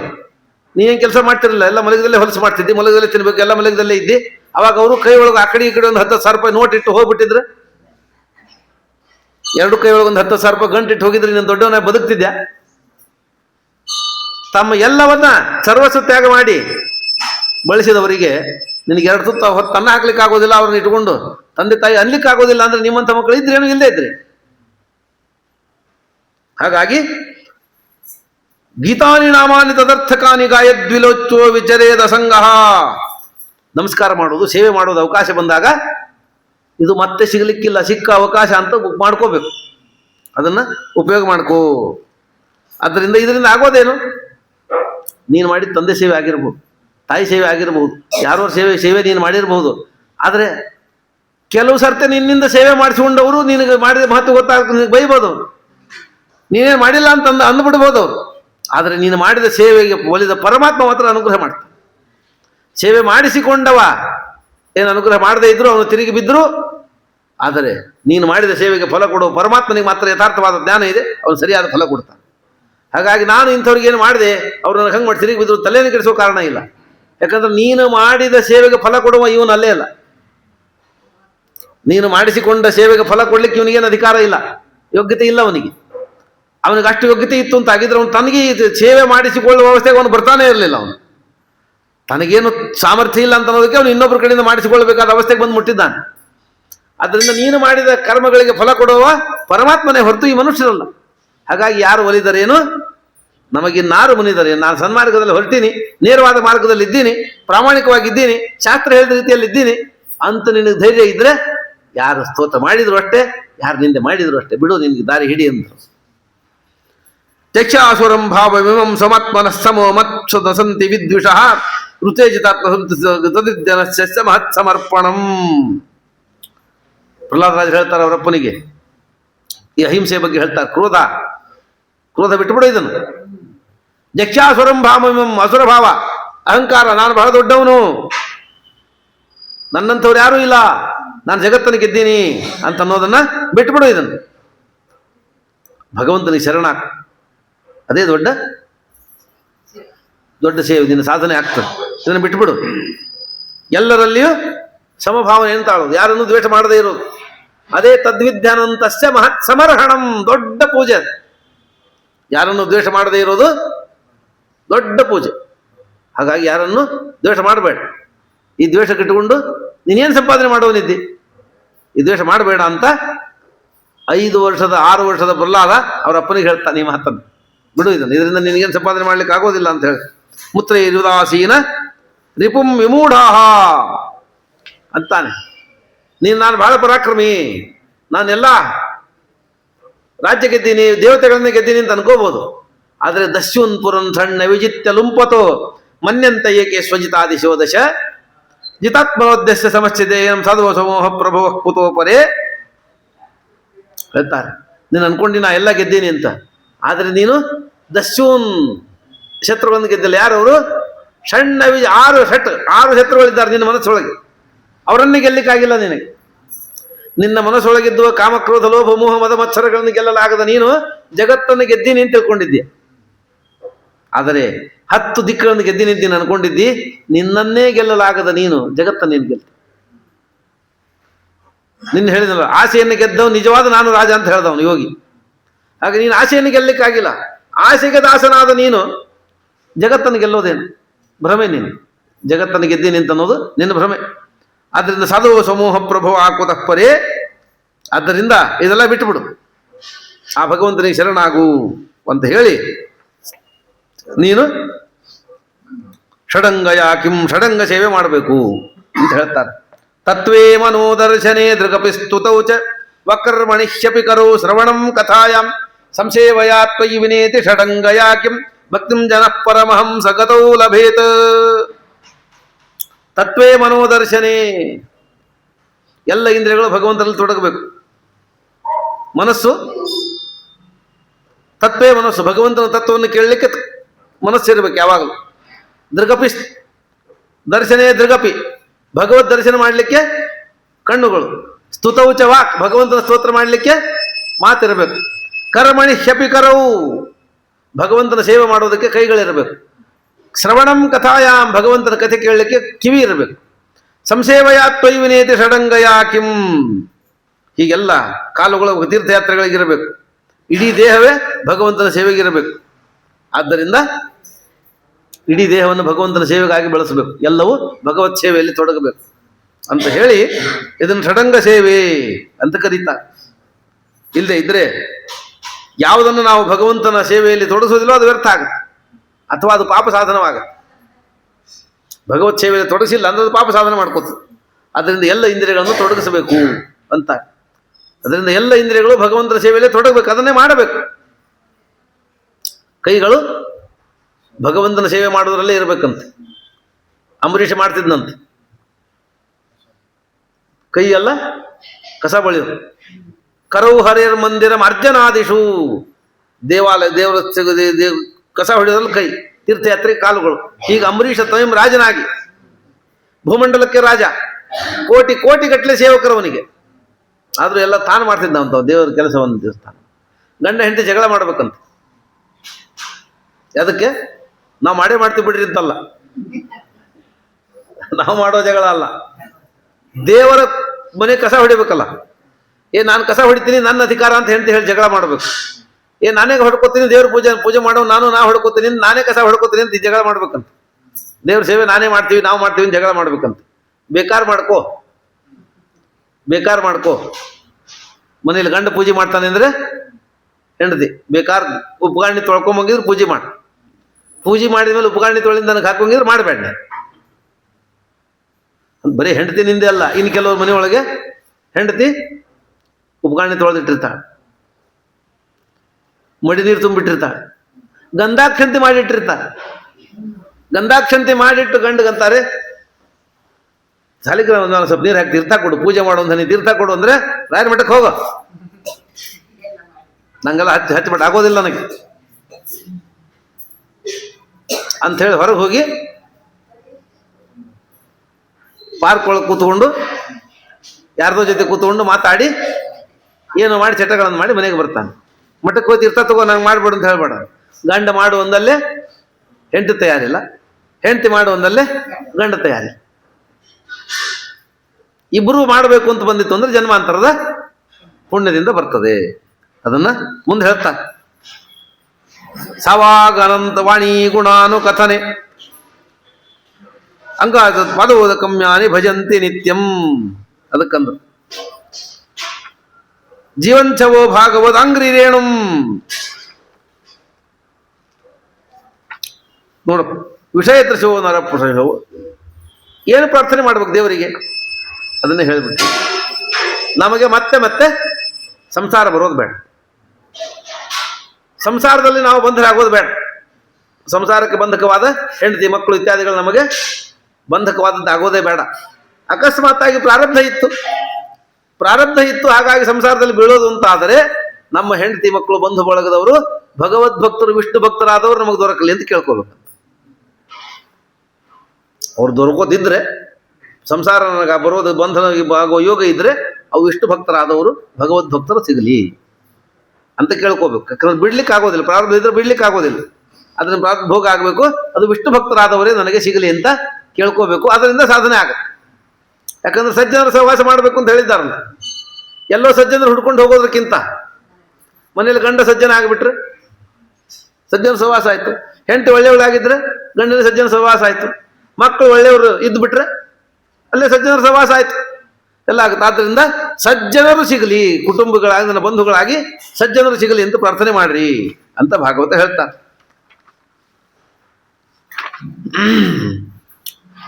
ಯಾರು ಶ್ರುತಿಂ ಚಕಾರ ಅಚ್ಯುತ ಸತ್ಕಥೋದಯೇ ಹೇಳ್ತಾರೆ.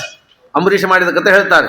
ಸವೈವನ ಕೃಷ್ಣ ಪದಾರವಿಂದಯೋ ವಚಾಂಸಿ ವೈಕುಂಠ ಗುಣಾನುವರ್ಣನೆ ಕರೌ ಹರಿರ್ಮಂದಿರ ಮಾರ್ಜನಾದಿಷು ಶ್ರುತಿಂ ಚಕಾರಾಚ್ಯುತ ಸತ್ಕಥೋದಯೇ.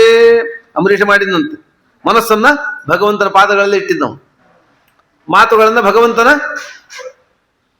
ಕಥೆ ಹೇಳಲಿಕ್ಕೆ ಇಟ್ಟಿದ್ದ ಮಾತುಗಳನ್ನ ಭಗವಂತನ ಮಾತಾಡ್ಲಿಕ್ಕೆ ಮಾತು ಉಪಯೋಗ ಮಾಡ್ತಿದ್ದ, ಕೈಗಳನ್ನ ಭಗವಂತನ ಮಂದಿರವನ್ನು ಸ್ವಚ್ಛ ಮಾಡಲಿಕ್ಕೆ, ಶ್ರುತಿಂ ಚಕಾರ ಭಗವಂತನ ಕಥೆ ಕೇಳೋದಕ್ಕೋಸ್ಕರ ಕಿವಿಗಳು, ಹೀಗೆ ಎಲ್ಲ ಇಂದ್ರಿಯಗಳನ್ನ ತನ್ನ ಭಗವತ್ ಸೇವೆಗಾಗಿ ಇಟ್ಟವನು. ಯದುತ್ತಮ ಶ್ಲೋಕ ಜನಾಶ್ರಯಾಮೃತಿಂ. ನಮ್ಮ ಕೆಲಸ ಭಾಳ್ರಿ, ಬಹಳ ನಮ್ಮ ಒತ್ತಡ ಭಾಳ ಮಾಡ್ಲಿಕ್ಕೆ ಆಗೋದಿಲ್ಲ. ನಮಗೆ ನಿಂದೆಷ್ಟು ಒತ್ತಡ, ನಿಂದೆಷ್ಟು ಕೆಲಸ, ಭಾಳ ದುಡಿದ್ರೆ ತಿಂಗಳಿಗೆ 1 ಲಕ್ಷ 2 ಲಕ್ಷ 4 ಲಕ್ಷ ಸಂಬಳ ನಿನಗೆ, 8-10 ತಾಸಿನ ಕೆಲಸ, ಒಬ್ಬ ಹೆಂಡತಿ 2 ಮಕ್ಕಳು ಇದ್ರೆ, ತೊಗೊಂಡಿದ್ರು ಒಂದು ಗಾಡಿ, ಒಂದು 30-40 ಇಲ್ಲ 60-40 ಒಂದು ಸೈಟಿಂದ ಒಂದು ಮನೆ, ಇಷ್ಟು ಮಾಡಿದ್ರೆ ಕೃತಕೃತ್ಯ ಜೀವನೇ ಮುಗಿದು ಹೋಯ್ತಿಲ್ಲ. ಇನ್ನೇನು ಮಾಡೋದಿಲ್ರಿ, ಎಲ್ಲ ಆಗಿದೆ ನಂದು ಜೀವನದೊಳಗೆ. ನಾನು ಮಾಡಬೇಕು ಎಲ್ಲ ಮಾಡಿ ಆಗಿದೆ ನಂದು. ನಿಜವಾಗಿ ಮಾಡ್ಬೇಕಾದ್ದೇನು ಮಾಡೇ ಇಲ್ಲ. ಇದ್ಯಾವುದು ಮಾಡಬಾರದ್ದು, ಇದನ್ನು ಮಾಡಿ ಏನೋ ನಮ್ದೆಲ್ಲ ಮಾಡ್ಬೇಕಾದಾಗಿದೆ, ಇನ್ನೇನು ಮಾಡೋದು ನಾನು ಉಳಿದಿಲ್ಲ ಅಂತ ಕೃತಕೃತ್ಯ ಅಂತ ತಿಳ್ಕೊತಿ. ಇಷ್ಟಿದ್ದಕ್ಕೆ ನನಗೆ ಕೆಲಸ ಬಹಳ ಜವಾಬ್ದಾರಿ ಜಾಸ್ತಿ, ನನಗೆ ಭಗವಂತನ ಸೇವೆ ತೊಡಗಲಿಕ್ಕೆ, ಸ್ಥಾನ ಸಮಯ ಜಪ ಮಾಡಲಿಕ್ಕೆ, ಸಂಧ್ಯಾವಂದನೆ ಮಾಡಲಿಕ್ಕೆ, ಕಥೆ ಕೇಳಲಿಕ್ಕೆ ನನಗೆ ಸಮಯ ಇಲ್ಲ ಅಂತಿ. ಅಂಬರೀಷ ಭೂಮಂಡಲ ಚಕ್ರವರ್ತಿ ಅವನು. ಆ ಅಂಬರೀಷನಿಗಿದ್ದಷ್ಟೇನು ಕೆಲಸ ಇಲ್ಲಲ್ಲ ನಿನಗೆ, ಅಂಬರೀಷಿಗಿದ್ದಷ್ಟೇನು ಕೆಲಸ ಜವಾಬ್ದಾರಿ ಇಲ್ಲ ನಮಗೆ. ಅಂಬರೀಷಿಗಿದ್ದಷ್ಟು ತೊಂದರೆ ಇಲ್ಲ, ಜವಾಬ್ದಾರಿ ಹೆಚ್ಚಾದಷ್ಟು ತೊಂದರೆನೂ ಜಾಸ್ತಿ ಇರ್ತದೆ. ದೊಡ್ಡ ದೊಡ್ಡ ಸ್ಥಾನಕ್ಕೆ ಹೋದಷ್ಟು ಅವರವರಿಗೆ ಬಹಳಷ್ಟು ತೊಂದರೆಗಳು, ವಿರೋಧಿಗಳು ಜಾಸ್ತಿ ಇರ್ತಾರೆ. ಹಾಗಾಗಿ ಇಡೀ ಭೂಮಂಡಲದ ರಾಜನಾದ ಅಂಬರೀಷ ಯಾವಾಗಲೂ ಭಗವಂತನ ಸೇವೆ ಮಾಡ್ತಿದ್ದ. ಇವನು ಏನೂ ಇಲ್ಲ ಇವನ ಹತ್ರ, ಆದರೂ ನಾನು ಬಹಳ ಬಿಜಿ ಇದ್ದೀನಿ, ಏನಾಗೋದಿಲ್ಲ ಅಂತ ಅನ್ಕೋತಾನೆ. ಹಿಂಗಾಗ್ತದೆ ನೋಡಿರ್ಬೇಕು ನೀವು. ಅಂಬಾನಿ ಬರ್ತಿರ್ತಾನಲ್ಲ, ಮುಖೇಶ್ ಅಂಬಾನಿ ಬಂದ ಅಂದರೆ ಒಂದು ಪ್ಯಾಂಟ್ ಒಂದು ಸಾದಾ ಶರ್ಟ್ ಹಾಕೊಂಡು ಸುಮ್ಮನೆ ಬಂದ್ಬಿಡ್ತಾನೆ, ಒಂದು ಇನ್ಶರ್ಟ್ ಕೂಡ ಮಾಡೋದಿಲ್ಲ. ಇಲ್ಲಿ ದುರ್ಗದ ಬೈಲ ಬಂದು ನಿಂತಂದ್ರೆ ಯಾರು ಅಂತ ಕೂಡ ಗೊತ್ತಾಗಿರ್ಬಾರ್ದು, ಹಂಗೆ ಬರ್ತಾನವ. ಅವನ ಕೈಯಾಗ ಕೆಲಸ ಮಾಡೋರು ತಿಂಗಳಿಗೆ 1 ಲಕ್ಷ 2 ಲಕ್ಷ ಸಂಬಳ ತಗೊಂಬೋರು ಅಗದಿ ದೇವಲೋಕದಿಂದ ಬಂದವ್ರಂಗೆ ಹಿಂದೆ ಬರ್ತಾರ. ಅವನ ಕೈಯಾಗ ಕೆಲಸ ಮಾಡೋರು ಅವನಕ್ಕಿಂತ ಪಗಾರ ತಗೊಂಬೋರು ಅವನಕ್ಕಿಂತ ಸ್ಮಾರ್ಟ್ ಆಗಿ ಹಿಂದಿಂದ ಬರ್ತಿರ್ತಾರೆ. ಒಂದು ಇಸ್ತ್ರಿ ಇಲ್ಲೇ ದಗ್ಗಿ ಹಾಕೊಂಡ್ ಬಂದ್ಬಿಡ್ತಾನೆ. ಅಭಿಪ್ರಾಯ ಅವ್ರು ಹೆಂಗೆ ಮಾಡ್ತಾರೆ ಯಾರು ಮಾಡ್ತಾರೆ ಅಂತ ನಮಗೆ ದೊಡ್ಡ ಪ್ರಶ್ನೆ ಅಲ್ಲ. ಆದರೆ ಮನುಷ್ಯ ದೊಡ್ಡವನಾದಷ್ಟು ಬಾಗ್ತಾನೆ. ಹಣ್ಣು ಬಿಡದೆ ಇದ್ದ ಗಿಡ ಬಾಗೋದಿಲ್ಲ.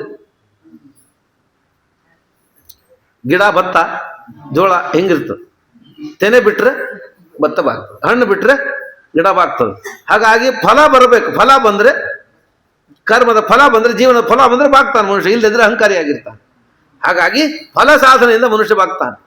ಹಾಗಾಗಿ ದೊಡ್ಡವನಾದಷ್ಟು ಮನುಷ್ಯ ವಿನೀತನಾಗಬೇಕು ಹೇಳಿಕೊಡ್ತಾನೆ.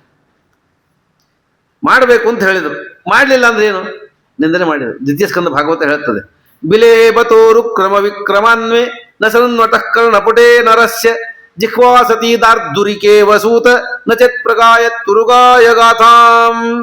ಮಾಡಬೇಕು ಅಂತ ಇಷ್ಟೆಲ್ಲ ಹೇಳಿ ಮಾಡಲಿಲ್ಲ ಅಂತಂದ್ರೆ ಆ ಇಂದ್ರಿಯಗಳಿದ್ದೇನು ಉಪಯೋಗ? ಕಣ್ಣಿದೇರೆ ನಮಗೆ ಅಂದ್ರೆ 2 ಬಿಲೇ ಬತೋರು ಕ್ರಮ, 2 ಕಿವಿ ಇದೆಯಲ್ಲ ಅಂದ್ರೆ ಅವು ಕಿವಿಗಳು ಬಿಲ ಇದ್ದಂಗೆ. ಗಾಡಿ ಒಳಗೆ ಹೆಗ್ಗಣ ತೂತು ಮಾಡಿರ್ತಾವ ಅಂತ ತೂತು, ಈಗ ಹೆಗ್ಗಣದ ತೂತಿದ್ದಂಗೆ ಅದು. ಬಿಲೆ ಬತ್ತವರು ಕ್ರಮ ವಿಕ್ರಮಾನ್ಯೇ ಜಿಹ್ವಾಸತಿ, ನಾಲಿಗೆ ಇದೀರಿ ನಮಗೆ ಅಂದರೆ ನಾಲಿಗೆ ತಗೊಂಡು ಏನು ಮಾಡೋದು? ಎಂದಿಗೂ ಭಗವಂತನ ನಾಮವನ್ನೇ ಅನ್ನಲಿಲ್ಲ. ಬೇರೆಯವ್ರನ್ನ ಬೈಯೋದು ಒಯ್ಯೋದು ಒದರ್ತಿರ್ತಾವೆ, ಮಳೆ ಬಂದ ಕಪ್ಪೆ ಒದರ್ತಿರ್ತಾವಲ್ಲ ಹಂಗೆ ಒದರೋದು. ಹಾಗೆ ಈ ನಾಲಿಗೆ ಎಂಥದ್ದು ಇದು? ದಾರ್ಧುರಿಕೆ ವಸೂತ. ದರ್ದುರ ಅಂದ್ರೆ ಕಪ್ಪೆ, ದಾರ್ಧುರಿಕ ಅಂದ್ರೆ ಕಪ್ಪೆ ನಾಲಿಗೆ. ಕಪ್ಪೆ ನಾಲಿಗೆ ಎಷ್ಟಿರ್ತದೆ? ಕಪ್ಪೆ 3 ಇಂಚ್ ಇದ್ರೆ ಕಪ್ಪೆ ನಾಲಿಗೆ 6 ಇಂಚ್ ಇರ್ತದೆ. ಕಪ್ಪೆ ಅದು 2 ಪಟ್ಟು ನಾಲಿಗೆ ಇರ್ತದೆ. ಹಾಗಾಗಿ ಕಪ್ಪೆ ಹತ್ರ ಏನಾದ್ರೂ ಹುಳಗಳ ಬಂದ್ರೆ ಕಪ್ಪೆ ಎದ್ದು ಹೋಗೋದಿಲ್ಲ, ನಾಲಿಗೆ ಚಾಚಿ ಎಳ್ಕೊಂಡ್ಬಿಡ್ತದೆ. ನಾಲಿಗೆ ಚಾಚಿ ಎಳ್ಕೊಂಡು ಬಾಯಿ ಹಾಕೊಂಡ್ಬಿಡ್ತದೆ. ಆದ್ರೆ 2 ಪಟ್ಟು ನಾಲಿಗೆ ಇದೆ, ಅದು ತನಗೆ ಎಷ್ಟು ಬೇಕಷ್ಟು ತಿಂದು ಸುಮ್ ಕೂತಿರ್ತದೆ. ಆದ್ರೆ ಮನುಷ್ಯನ ನಾಲಿಗೆ ಎಷ್ಟು? 5 ಫೂಟು 6 ಫೂಟಿನ ಮನುಷ್ಯನಿಗೆ 3 ಇಂಚಿನ ನಾಲಿಗೆ ಇದೆ. ಆ 3 ಇಂಚಿನ ನಾಲಿಗೆಯಿಂದ ಜಗತ್ತನ್ನೇ ಬೈತಾನ. ಇಡೀ ಪ್ರಪಂಚವನ್ನೇ ನಿಂದನೆ ಮಾಡಿದ್ರು ತೃಪ್ತಿ ಆಗದೆ ಇದ್ದಷ್ಟು ಬೈತಾನೆ. ಹಾಗಾಗಿ ದಿಕ್ವಾಸತಿ ದಾರ್ಧುರಿಕೆ ವಸೂತ. ಆ ನಿನ್ನ ನಾಲಿಗೆ ಇದೆ, ಭಗವಂತನ ನಾಮಸ್ಮರಣೆ ಮಾಡೋದಿಲ್ಲ ಅಂತ ಆಗ್ಬಿಟ್ರೆ ಕಪ್ಪೆ ನಾಲಿಗೆಗಿಂತ ಕನಿಷ್ಠ ಆಯ್ತು ನಿನ್ನ. ನಚತ್ ಮೃಗಾಯ ಗಾಥಾಂ ಭಾರಂ ಪರಪಟ್ಟ ಕಿರೀಟ ಕಿಟ್ಟಂ. ತಲೆ ಕಿರೀಟ ಹಾಕ್ಕೊಂಡಿವಿ ನಾವು, ರಾಜ ನಾನು ಕಿರೀಟ ಹಾಕ್ಕೊಂಡಿವಿ, ಬೇಕಾದಷ್ಟು ಆಭರಣ ತಲೆ ಮೇಲೆ ಹಾಕ್ಕೊಂಡಿವಿ ಅಂತಂದ್ರೆ ನನಮೇನ್ ಮುಕುಂದಂ. ಅದು ಕಿರೀಟ ತಲೆಯನ್ನು ಕಕ್ಕೋಬೇಡ, ನಿನ್ನ 2 ಹೆಗಲಿನ ಮೇಲೆ ಹೇರಿದ ಗುಂಡಕಲ್ಲು ಭಾರ ಅಂತ ಹೇಳ್ಕೊ, ಗುಂಡಕಲ್ಲು ಇದ್ದಂಗ. ಶಾವವು ಕರೋನ ಹುಕ್ಕರದ ಸುಪರ್ಯಾಂ. ಕೈ ಇದೆ ರೀ, ಕೈಗೆ ಲಸತ್ ಕಾಂಚನ ಕಂಕಣವ, ಬೇಕಾದಷ್ಟು ಕಂಕಣ, ಬಂಗಾರದ ಬಳೆ ಹಾಕ್ಕೊಂಡಿವಿ, ಪಾಟ್ಲೆವ, ಬಿಲ್ವಾರ ನನ್ನ ಗಂಡ ಮಾಡಿಸಿಕೊಟ್ಟಾನೆ, ನಾ ಹಾಕ್ಕೊಂಡಿನಿ. ಮತ್ತೆ ಮಾಡಿಸಿಟ್ಟೆ ಕೊಡೋದಿತ್ತು, ಬರೀ ಹೆಂಟಿಗೆ ಮಾಡಿಸ್ಕೊಡೋದು. ಯಾಕಂತ ಈಗ ಗಂಡಸರು ಬ್ರೇಸ್ಲೆಟ್ ಅಂತದ್ದು, ಮತ್ತು ಬ್ರೇಸ್ಲೆಟ್ ಮಾಡಿ ನಾನು ಬ್ರೇಸ್ಲೆಟ್ ಮಾಡಿ ಹಾಕ್ಕೊಂಡಿನಿ, ಆಭರಣ ಹಾಕ್ಕೊಂಡಿವಿ ಅಂತಂದ್ರೆ ಭಾಗವತ ಅಂತೂ ಶಾವವು ಕರವು, ಹೆಣದ ಕೈ ಅಂತೇಳಿ ಅದನ್ನು. ಯಾಕಂದ್ರೆ ಹೆಣದ ಕೈ ಬಳಿ ಹಾಕಿದ್ರೆ ತಕೊಂಡ್ಬಿಡ್ರಿ, ನಂಗೆ ಹಾಕಿರಿ ಅಂತದೆ. ನಾವು ಬಳಿ ಹಾಕಿದ್ರೆ ಹೆಣನು ಹಾಕೋತದೆ. ಹಾಗಾಗಿ ಮುತ್ತೈದೆಯಾಗಿ ಹೋದ್ರೆ ಅವ್ರಿಗೂ ಕಡ್ಗ ಹಾಕಿ ಅಲಂಕಾರ ಮಾಡಿ ಕಳಿಸ್ತಾರೆ. ಹಾಗಾಗಿ ಬರೀ ಅಲಂಕಾರ ಮಾಡಿ ಕಡ್ಗ ಹಾಕ್ಕೊಂಡಿವಿ ಅಂದ್ರೆ ಕೈ ಅಂತ ತಿಳ್ಕೊಬೇಡಿ, ಹೆಣಕ್ಕೂ ಹಾಕ್ತಾರೆ, ಹೆಣದ ಕೈ ಅಂತ ತಿಳ್ಕೊಂಡ್ಬಿಡೋದನ್ನು. ಅದಕ್ಕೆ ಸೇವೆ ಮಾಡ್ಲಿಕ್ಕೆ ಆಗೋದಿಲ್ಲ ಹೆಣಕ್ಕೆ. ಹಾಗಾಗಿ ಅದಕ್ಕೂ ನಿನಗೇನು ವ್ಯತ್ಯಾಸ ಇಲ್ಲ. ಹಾಗಾಗಿ ನಿನ್ನ ಕೈಗಳು ಭಗವಂತನ ಸೇವೆಯಲ್ಲಿ ತೊಡಗಬೇಕು. ಬರಹಾಯಿತೇತೆ ನಯನೇ ನರಾಣಂ. ಹಾಗಾಗಿ ಭಗವಂತನ ನೋಡ್ಲಿಕ್ಕೆ ತಯಾರಾಗದೇ ಇದ್ದ ಕಣ್ಣುಗಳು ಬರಹ ಅಂದ್ರೆ ನವಿಲುಗರಿಯಲ್ಲಿ ಕಣ್ಣುಗಳು, ಬರಹ ನವಿಲುಗರಿಯಲ್ಲಿದ್ದಂಥ ಕಣ್ಣುಗಳು, ಅದಕ್ಕೇನು ಉಪಯೋಗ ಇಲ್ಲ. ಪಾದವಂದ್ರನಾಂತವು ಧ್ರುವಜನ್ಮ ಭಾಜವು. ಎಂದಿಗೂ ಭಗವಂತನ ಯಾತ್ರೆಗೆ, ಭಗವಂತನ ತೀರ್ಥ ದರ್ಶನಕ್ಕಾಗಿ ನಿನ್ನ ಕಾಲು ಹೋಗೋದಿಲ್ಲ ಅಂತ ಆಗ್ಬಿಟ್ರೆ ಧ್ರುಮಜನ್ಮ ಭಾಜವು. ಅವು ಏನಾಗ್ತವೆ? ಗಿಡ ಮರಗಳಾಗಿ ಹುಟ್ಟುತ್ತವೆ. ಅವ್ರನ್ನ ಗಿಡವಾಗಿ ದೇವ್ರು ಹುಟ್ಟಿಸ್ತಾನೆ. ಹೆಂಗೂ ನೀನು ಕಾಲು ಕೊಟ್ಟಿದ್ದೆ, ಏನು ಯಾತ್ರೆ ಮಾಡಲಿಲ್ಲ, ಏನು ಮಾಡಲಿಲ್ಲ, ಕಾಲನ್ನು ಉಪಯೋಗ ಮಾಡ್ಕೊಳ್ಳಿಲ್ಲ. ಹಂಗಾಗಿ ಕಾಲಿಲ್ಲದ ಗಿಡ ಆಗುವ, ನಿನಗೇನು ಕಾಲು ಉಪಯೋಗ ಇಲ್ಲ ಅಂತ ಕಾಲಿಲ್ಲದ ಗಿಡವನ್ನಾಗಿ ಮಾಡ್ತಾನೆ. ಯಾಕಂದ್ರೆ ಯಾವುದನ್ನು ದುರುಪಯೋಗ ಮಾಡ್ತಾನೆ, ಸದುಪಯೋಗ ಮಾಡೋದಿಲ್ಲ, ಅದನ್ನು ದೇವರು ಕಸ್ಕೊಂಡು ನೋಡ್ತಾನೆ. ದೇವರು ಡಾರ್ವಿನ್ ಥಿಯರಿ ಅಪ್ಲೈ ಮಾಡ್ತಾನೆ. ಡಾರ್ವಿನ್ ಥಿಯರಿ ಕೇಳಿರ ಇಲ್ಲ ನೀವು? ವಿಕಾಸವಾದ ಮಂಗನಿಂದ ಮಾನವನಾದ ಅಂದ್ಕೊಳ್ಳಿ. ಯಾರೋ ಕೇಳಿದ್ರು, ಮತ್ತೆ ಮಂಗನಿಂದ ಮಾನವ ಆದ್ರೆ ಬಾಲ ಎಲ್ಲಿ ಹೋಯ್ತು? ಮನುಷ್ಯನ ಬಾಲ ಇರಬೇಕಾಗಿತ್ತಲ್ಲ. ಇಲ್ಲ, ಮನುಷ್ಯನ ಬಾಲ ಉಪಯೋಗ ಮಾಡೋದು ಬಿಟ್ಬಿಟ್ಟು, ಯಾವುದನ್ನು ಉಪಯೋಗ ಮಾಡೋದು ಬಿಟ್ಟರು ಅದು ಹೋಗ್ಬಿಡ್ತು. ಪ್ರಾಕ್ಟೀಸ್ ಇಲ್ಲದೆ ಇದ್ರೆ ಹೋಗ್ಬಿಡ್ತು. ಕಾರ್ 1 ತಿಂಗಳು 3 ತಿಂಗಳು ಶುರು ಮಾಡಲಿ ಅಂದ್ರೆ ಬಂದಾಗ್ಬಿಡ್ತು ನೋಡ್ರಿ ಬ್ಯಾಟ್ರಿ. ಹಂಗೆ ಮನುಷ್ಯರು ಬಾಲವನ್ನು ಉಪಯೋಗ ಮಾಡಲಿಲ್ಲ, ಆದ್ರಿಂದ ಬಾಲ ಹೋಯ್ತು ಅಂದವ.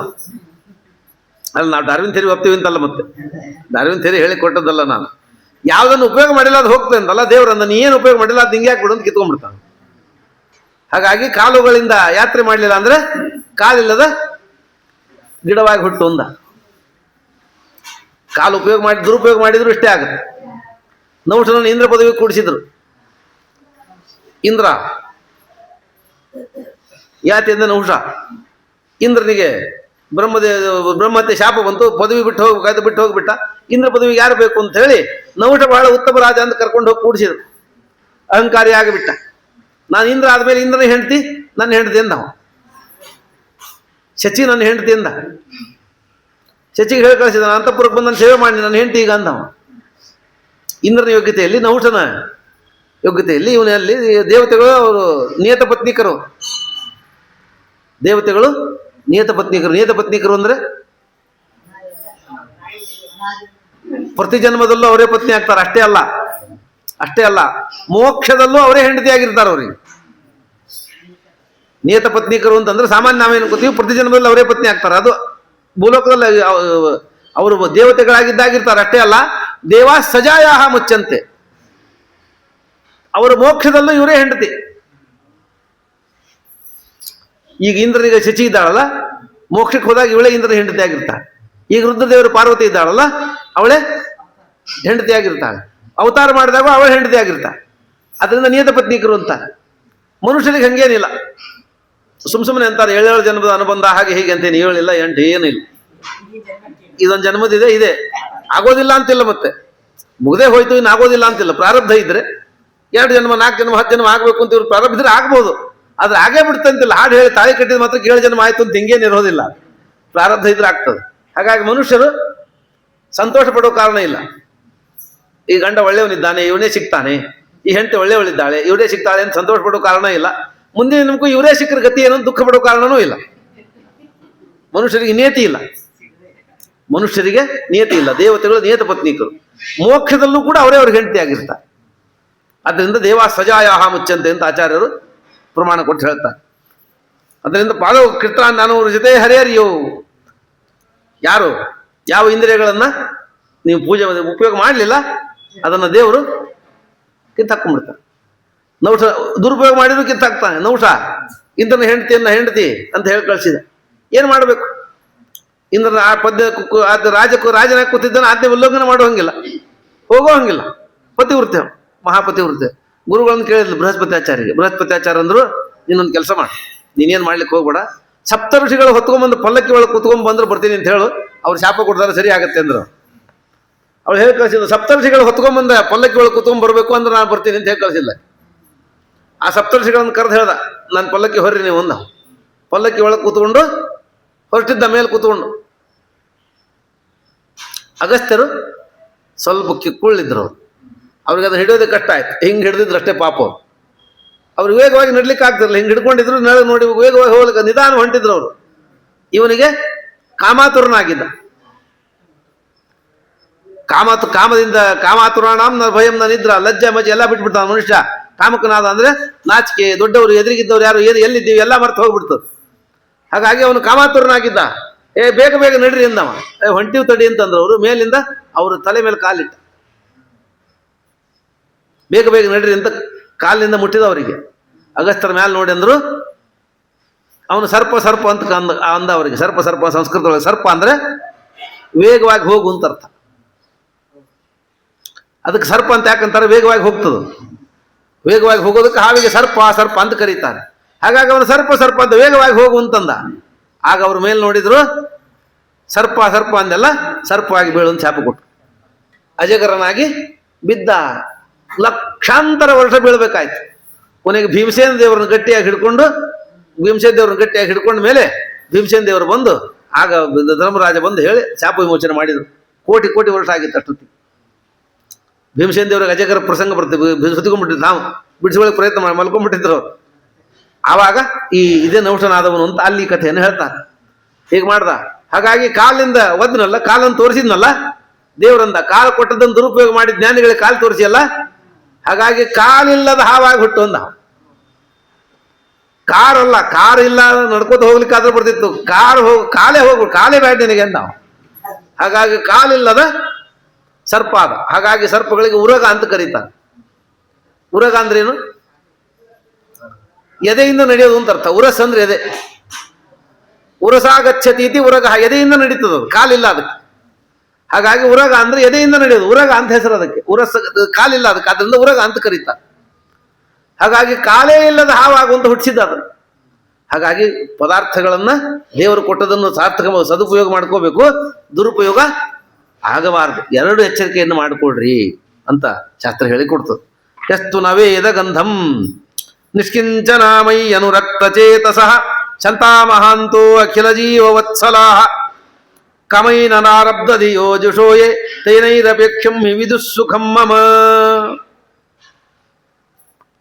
ಹಾಗಾಗಿ ಬದುಕಿರ್ಲಿಕ್ಕೆ ಏನಾದರೂ ಮಾಡಬೇಕು. ಬದುಕಬೇಕು ಅಂದ್ರೆ ಏನೋ ಮಾಡಬೇಕಲ್ಲ, ಉದ್ಯೋಗ ಬೇಕು. ಆ ಉದ್ಯೋಗ ಹೇಳಿಕೊಡ್ತಾರೆ. ಜೀವನಕ್ಕಾಗಿ ವಾರ್ತಾ ಸಂಚಯ ಶಾಲೀನ. ಹಾಗಾಗಿ 4 ವೃತ್ತಿಗಳನ್ನು ಹೇಳಿಕೊಟ್ರು. ಮೊದಲನೆಯದ್ದು ಶಿಲೋಂಚ, ಯಾಚನೆ ಪರರಿಗೆ ಮಾಡೋದು ಇನ್ನೊಂದು, ಮಾಡಿ ಬದುಕೋದೊಂದು, ಮಾಡದೆ ಬದುಕೋದು ಇನ್ನೊಂದು. ಉಂಚಶಿಲ ಋತ ಜನ್ಮ. ಅದು ಅಮೃತಂ ಯದಯಾಚಿತಂ, ಬೇಡದೆ ಬಂದದ್ದು ಅಮೃತ ಭಕ್ಷಣ ಅಂತ. ಬೇಡದೆ ಬಂದದ್ದು ಅಮೃತ. ಮೃತಂತು ನಿಶ್ಚಯ ಅಂತ್ಯಾಶಾತ್, ಬೇಡಿ ತಿನ್ನೋದು, ಬೇಡೋದು ಮರಣ ಇದ್ದಂತೆ. ಬೇಡೋದು ದೈನ್ಯದ ಸಾವು, ಬೇಡೋದ್ರ ಮುಂದೆ ಮತ್ತೊಂದು ಸಾವಿಲ್ಲ. ಹಾಗಾಗಿ ಮೃತಂತು ನಿತ್ಯ ಅಂತ್ಯಾಶಾತ್, ಅದು ಮೃತ ಸಾವು. ಪ್ರಮೃತಂ, ಕೃಷಿಯನ್ನ ಪ್ರಮೃತ ಅಂತ ಕರೆದು.